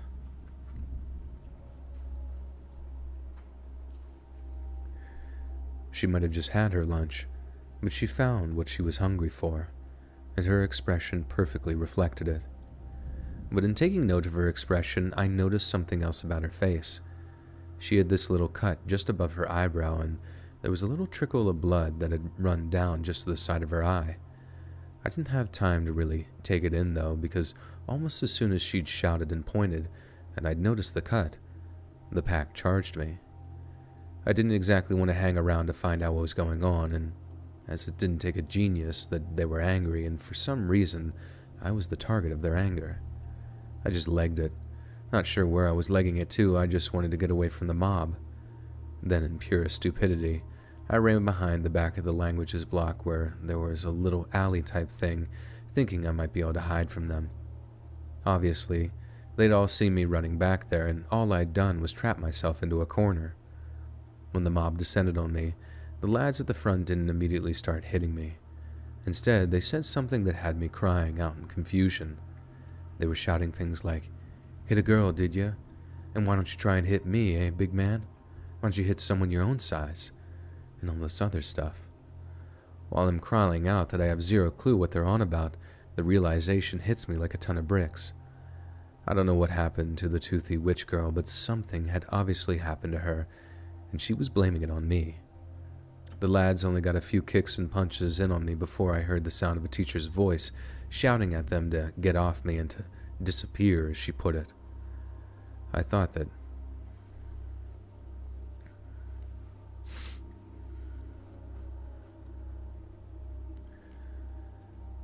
that was me rescued, but then once the mob had dispersed under the threat of expulsion, the teacher basically grabbed me by the arm and carted me off to the head teacher's office while saying, "You got a lot of explaining to do." I had a good idea of what I was about to be accused of, but I reckoned that it was pointless protesting until it was actually in front of the head. Minutes later, I found out that my assumptions were right, and that I was formally being accused of having punched the toothy witch girl so hard it had split her eyebrow open. They were probably expecting me to deny it, innocent or not, so my initial protest didn't seem to make a dent. They just took their time explaining to me that a full investigation would be undertaken, which would involve the police, and that in the meantime, I'd be suspended while they waited for the results of said investigation. And so, that was that. I was escorted to my locker, told to get what I needed to complete homework, etc., then escorted off the property. I had to get updates from my little group of mates via phone, but the news was all stuff you can probably guess. The three witches were all insisting that I just walked up to them, out of the blue, before punching Toothy One right in the eye. If they'd given a reason for the punch or what led up to it, we certainly didn't know about it, but they were saying that there had been no other witnesses but them, and that the punch had occurred in a place where there were no cameras, and somewhere down by the school playing field. I remember a friend of mine saying, "It looks like you're screwed, mate." And the worst thing was, I got the impression that some of them...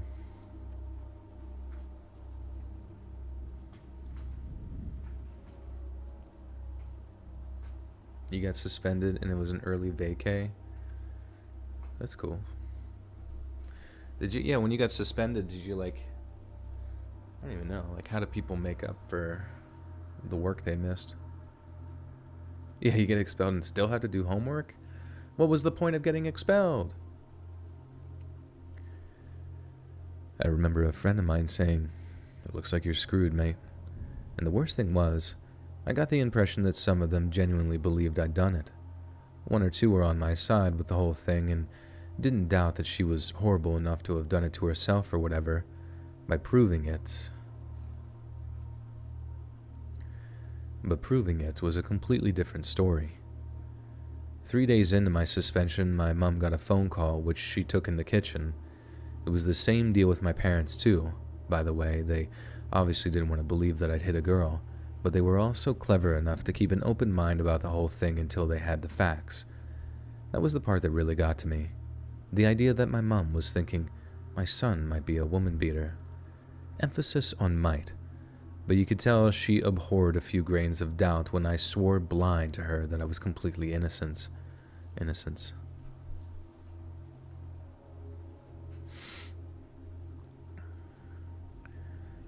Emphasis on might. But you could tell she abhorred a few grains of doubt when I swore blind to her that I was completely innocent. So she gets the call, and I can hear her talking downstairs when I was up in my room. Then she hangs up the phone. She walks upstairs and says, "Get dressed and showered. The police are on their way round."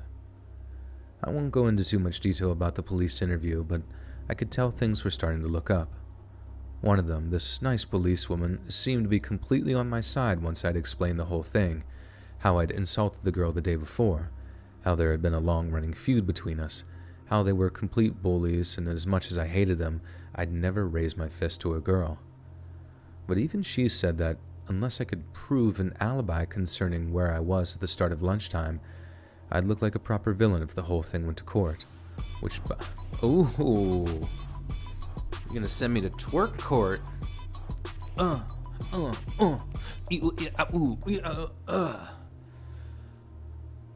shit. Could you hear the sounds of the twerk? The clapping of the air, the moving of the wind, the sloshing of the cheeks. Deadpool Merc with the 6969 dono. Thank you so much, my friend. The perfect number. Enough to make someone say nice. This is my last donor for this live. I work overnight at Walmart. My name is Joel. Oh, nice. I watch all of your podcasts and videos while I work. Been listening to your vids for ages. Keep up the grind. Thanks for the great content. Voice is goated. Thank you, Deadpool. Thank you, thank you, thank you so much for your generosity, and it's always good to meet another Joel, to be honest, because, as I always say, I've never met a Joel that I don't like.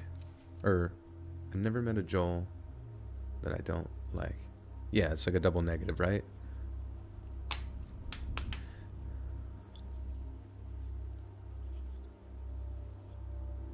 Oh, she harbored a few grains. Okay. That would make more sense.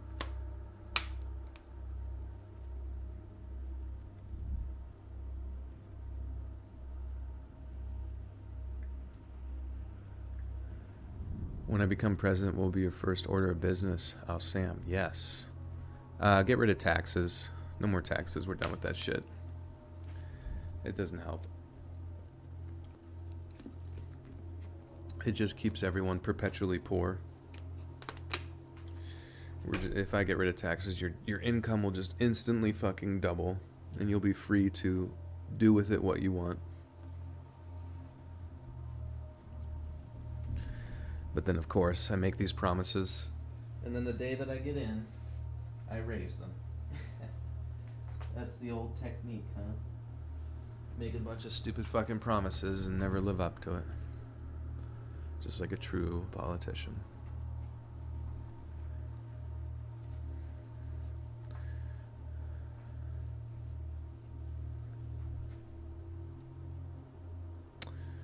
All right. The policewoman.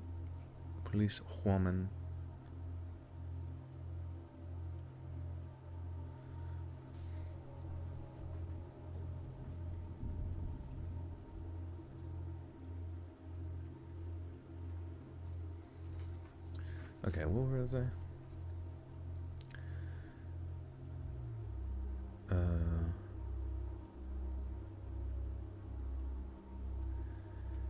But even she said that unless I could provide an alibi concerning where I was at the start of lunchtime, I'd look like a proper villain if the whole thing went to court, which by the sounds of things, the toothy girl was very keen on. I knew I just left class and was on my way to detention, but I'm not sure who saw me, or who would be actually up for saying I couldn't have a... Or who would actually be up for saying that I couldn't have hit her because I wasn't where she said I was. The policewoman made me promise, though, and that was how she'd... What the fuck? Made me promise, though, and that was how she'd be going into the school to talk at an assembly, which... Oh. What is the promise? I don't understand.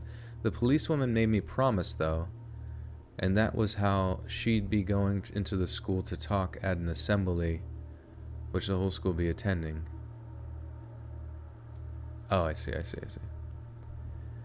The policewoman made me a promise, though, and that was how she'd be going into the school to talk to an assembly which the whole school would be attending.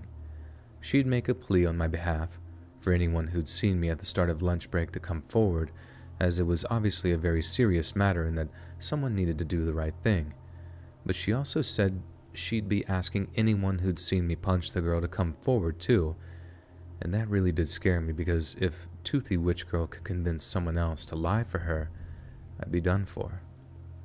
Thankfully, it didn't come to that, and what happened next I honestly considered a kind of miracle.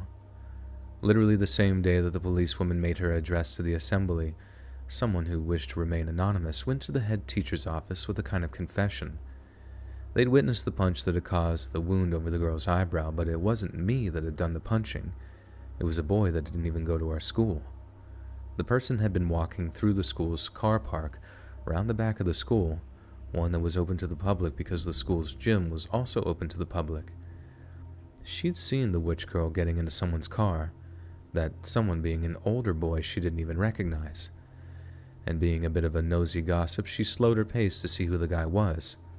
If Witch Girl was about to engage in a bit of necking or whatever, and that way she'd have gossip on the Witch Girl. She'd have gossip on if Witch... Oh, I see.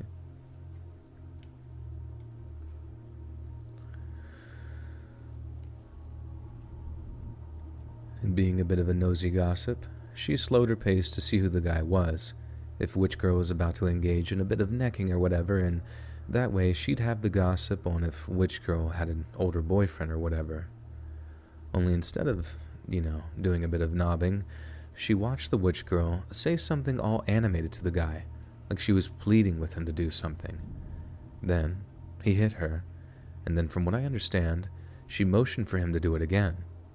He hit her over and over again until she finally brought a hand up to her eye, obviously when it had split the skin above her eyebrow. Now, this was on the school's security cameras, not the actual punch, but they caught the girl walking down into the car park before getting into the mystery guy's car. That was all that was explained during the aftermath, and I don't actually know if the girl wanted him to hit her so she could fake it like it was me, or if he was actually abusing her and she just conveniently pinned it on me so she'd have an explanation for her parents. The last update I got before I was allowed to come back to school was that Witch Girl had been expelled for making the false accusation, as obviously it could have literally ended with a spell in a young offenders institution for me. Her mates, who'd backed up her lie, were just suspended, I think because they claimed she'd talked them into it and were really sorry and all that jazz. I'd like to have seen them expelled too, but hey ho. Hey ho! Hey ho! Dude, every time I say H words, my fucking voice cracks like a little baby. I'm not a baby though!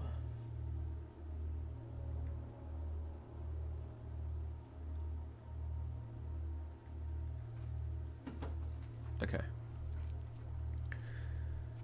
Her mates, who'd backed up her lie, were just suspended, I think because they claimed she just talked them into it and were really sorry and all that jazz. I'd like to have seen them expelled too, but hey ho, that's life. After that, all I heard were rumors, so as much as I can't confirm any of this, I'll share them with you anyway. We heard that the toothy witch girl changed her story, told everyone that the boyfriend was hitting her, and she said she was so scared of him that she'd been forced to blame me just to protect herself. The police then went round to this bloke's flat, nicked him, then took him down to the police station where he claimed she'd talked him into it and that he never wanted to hit her in the first place. I don't know if they believed him or not, but I'm pretty sure the girl's parents wanted to press charges, and I believe that bit because, I'd want him charged too if he hit my daughter, whether he was talked into it or not. We didn't see anything about it in the papers though, and by that point we didn't really care what had happened to either of them, as me and my mates were too busy reveling in the fact that she'd been expelled and was out of our hair. We didn't see anything about it in the papers though, and by that point we didn't really care what happened to either of them, as me and my mates were too busy reveling in the fact that she'd been expelled and was out of our hair. I remember being a bit scared that she and this fella would end up tracking me down or waiting for me outside of school or whatever, but nothing like that ended up happening, so after a while, we all just moved on. For me, the hero of the story is obviously the anonymous person who came forward with the truth about what they'd seen in the car. I went through my last 18 months in that school just never knowing who it was. I have my suspicions about who it might have been, but they never actually revealed themselves to me. I always figured they might do, like right at the end of school or something, just to get a little bit of glory and appreciation, but they never did. They just kept quiet and remained my silent savior. And that's the end of my story. Not exactly anything terrifying, but, sorry.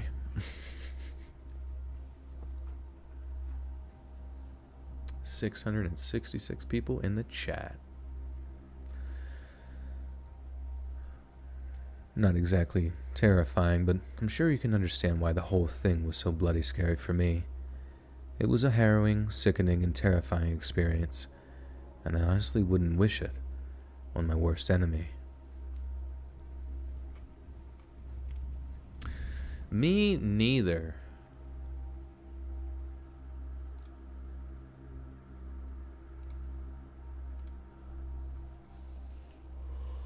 Oh, shit.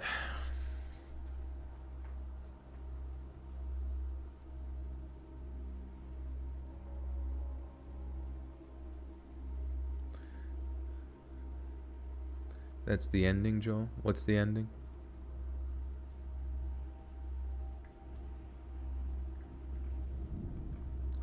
This reminds me of the male counselor whose life was ruined by a lying schoolgirl who hit herself in the back. Oh, yeah, I remember that shit. Yeah, the false accusation shit is just... It's a terrifying reality sometimes. I don't know. It's fucking wild.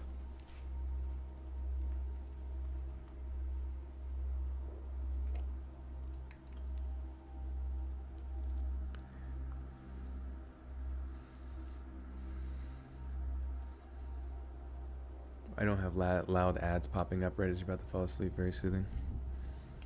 Yeah, so there's ads on live streams usually, or no? Oh, a burp ending. Oh, okay, yeah. Yeah, if I remember where that is in the story, or if I hear it, I'll definitely just like throw that at the end. It'd be funny. I think I've done a burp ending before, though. In November 1979, I was a junior in high school. Our school was in an upscale neighborhood, and there were many Iranian families here enjoying a wealthy lifestyle while their kids got an American education. I was close friends with 3 of them, as were my siblings friends with some of them. That same year, the U.S. Embassy in Tehran was overrun by revolutionaries. They took about 60 hostages, and for more than a year, the Iranian hostage crisis was daily news. A few days after the takeover, with no progress in getting the hostages released, the U.S. government revoked more than half of the student visas of more than 90% of the Iranian adults living here in the U.S. This was announced on TV news, but as a naive junior in high school, I wasn't paying any attention to such things back then. One day, all of our Iranian friends were just gone. No announcement, no explanation from either school administrators or even parents. No one really knew until word started to get around that they'd been repatriated. Repatriated.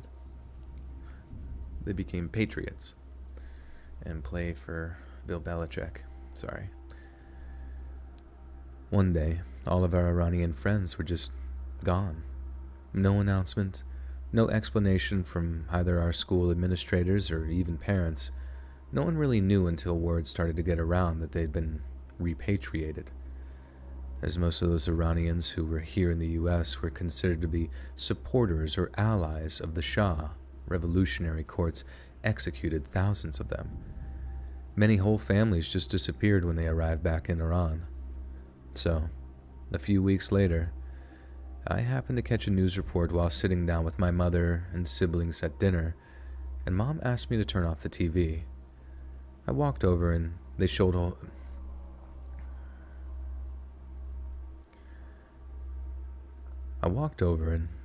whole bunch of men being hung, stopped dead when I recognized one of the Iranian students was a senior.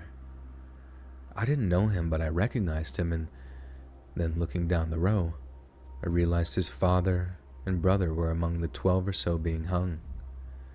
It was then that I realized that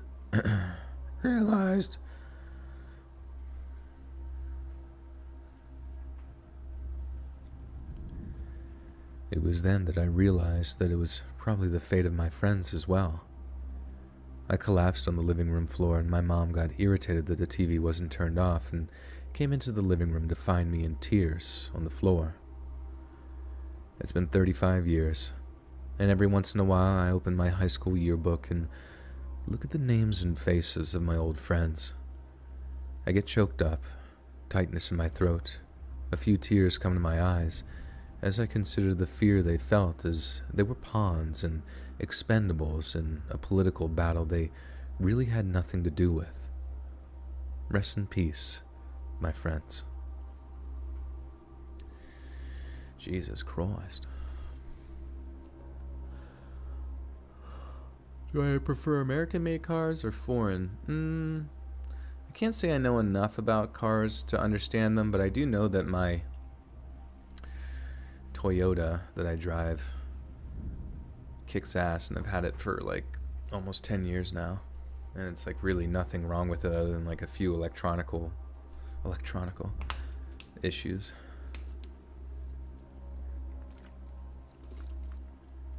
Would you ever buy something from an estate sale? Own something that died near, with, or on, like a bed, chair, furniture item? Well, I definitely would buy a house from an estate sale, but I guess everything inside of it I would just burn. No, I'm just kidding. Not everything, but I definitely would. I've heard people get really good deals from estate sales, and that would be kind of a sweet thing to like stumble across.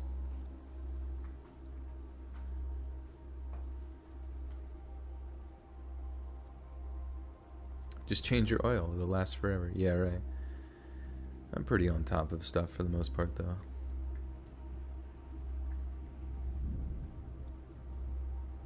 Your Toyota Scion was made in 2006 and she's still going. Hell yeah. Does everyone here floss regularly or just wait until the dentist appointment to make it look like a murder scene? I actually just went to the dentist yesterday. Everything's looking good. But it was really funny, like 6 months prior to yesterday, I went to the dentist and everything was good then, but they were like really surprised because before that, it had been like 7 years since I went to the dentist for like a cleaning. So they were like insanely surprised that, you know, my teeth had maintained, you know, no issues or cavities or whatever for like 7 years between cleanings. But I don't know, I floss regularly. I floss at least once a day, brush once a day, and it seems like things are working out fine.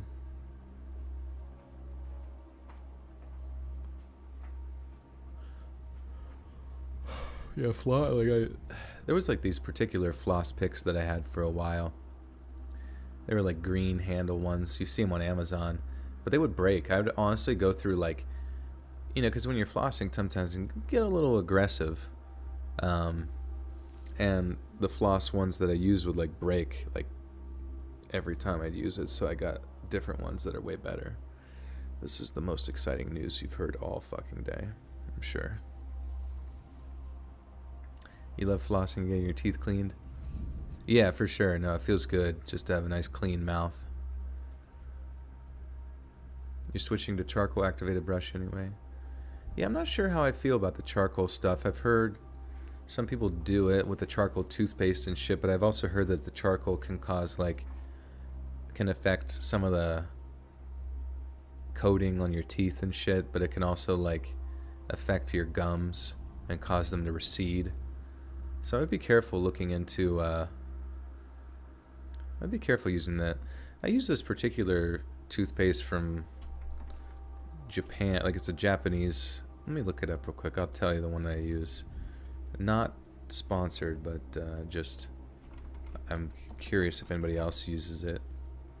Oh yeah, here it is. It's called Apogard Premio Toothpaste, the first nanohydroxyapatite remineralizing toothpaste. I don't know. I just remember somebody like mentioning it on like Reddit or some shit, and they're like, they use it in Japan. I'm like, oh, I love Pokemon. So I got it, but it works. It's nice. Flossing before going to the dentist is very considerate. No, yeah, I like wanted to ask them yesterday. I was like, does anybody ever just come in and their mouth is just like filled with fucking post, you know, food items?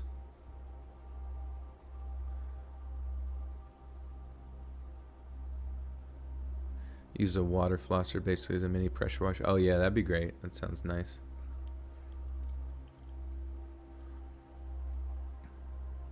I feel like I wouldn't mind doing one of those like teeth whitening procedures they do at, you know, the dentist and shit. Mine surprisingly are nice, you know, but it's like I am kind of curious. Like I drink, you know, soda and I drink coffee, so I assume there's got to be a degree of stainage going on, unless I just like keep up on top of it, but seems fine. Filled with post food. Yeah, the dental hygienist writes that down. It seems that your mouth is filled with a lot of post food. Wait, Deshay, are you a dental hygienist person?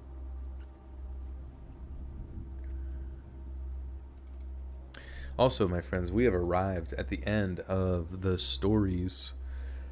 I appreciate you sticking with me. I think someone asked me how long we had it, like 2.5 hours, and I said 45 minutes. And we actually went for an hour, so that's pretty dope.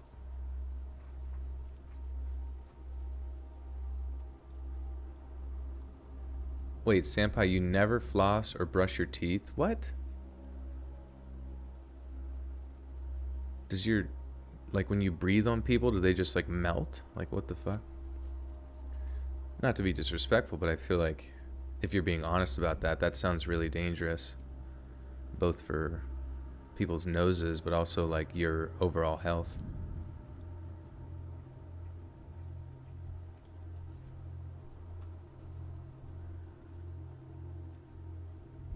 If she smokes, she pokes. That's funny. Turner with the 1. Thank you, Turner.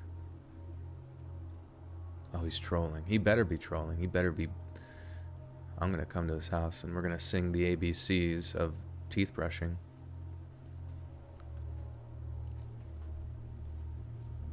You're welcome for me streaming. Hey friends, thanks for listening. Click that notification bell to be alerted of all future narrations. I release new videos every Monday, Wednesday, and Friday at 7 p.m. Eastern Standard Time. If you got a story, be sure to submit them to my subreddit, r/Let'sReadOfficial, and maybe even hear your story featured on the next video. And if you want to support me even more, grab early access to all future narrations and bonus content over on Patreon, or click that big join button to hear about the extra perks offered for the channel. And check out the Let's Read podcast, where you can hear all of these stories in big compilations and save huge on data, located anywhere you listen to podcasts. Links in the description below. Thanks so much, friends. Jacob with the 2. Thank you, Joel. You're the man. Thank you, Jacob. Appreciate it. And Nicole, welcome to the Buttersock Cult. You now have access to bonus content. And yes, anybody who has not become a member and would like access to bonus content, that is how you do so. There's anybody here who has access to it, please let them know if you've enjoyed the content so far, the bonus stuff. It always helps let people know your review. Food review. Your teeth will hurt at first? From what? Oh, from getting cleaned. Turner with 5. Thank you, my friend. Thank you. You don't want this to end? Me neither. It goes by pretty quick, doesn't it? Always brush your teeth. Yeah, you know, I'm probably going to say that. Thanks so much, friends. And remember to always brush your teeth. Your teethuses. Hey, listen. Oh, shit. You were working at middle school now on break. You missed all this? Oh man, what time is it where you're at? Maybe are you really far in the future? Or they got you there late? But flossing can go to hell. No, like flossing is like almost more important than like brushing. Because there's all that shit like in between your teeth that just like collects bacteria and grows and creates plaque, and then the plaque get into your gums and go to your heart and it kills you. I use peroxide or lemon juice with baking soda. Dollar Tree sells scrub off whitening gel that comes with a mouthpiece. If you put your phone light up to your teeth, it whitens that. It whitens them very well. Oh, the phone light does? That's weird. Maybe that's why mine don't get stained, because I got my phone up to my stupid face all the time.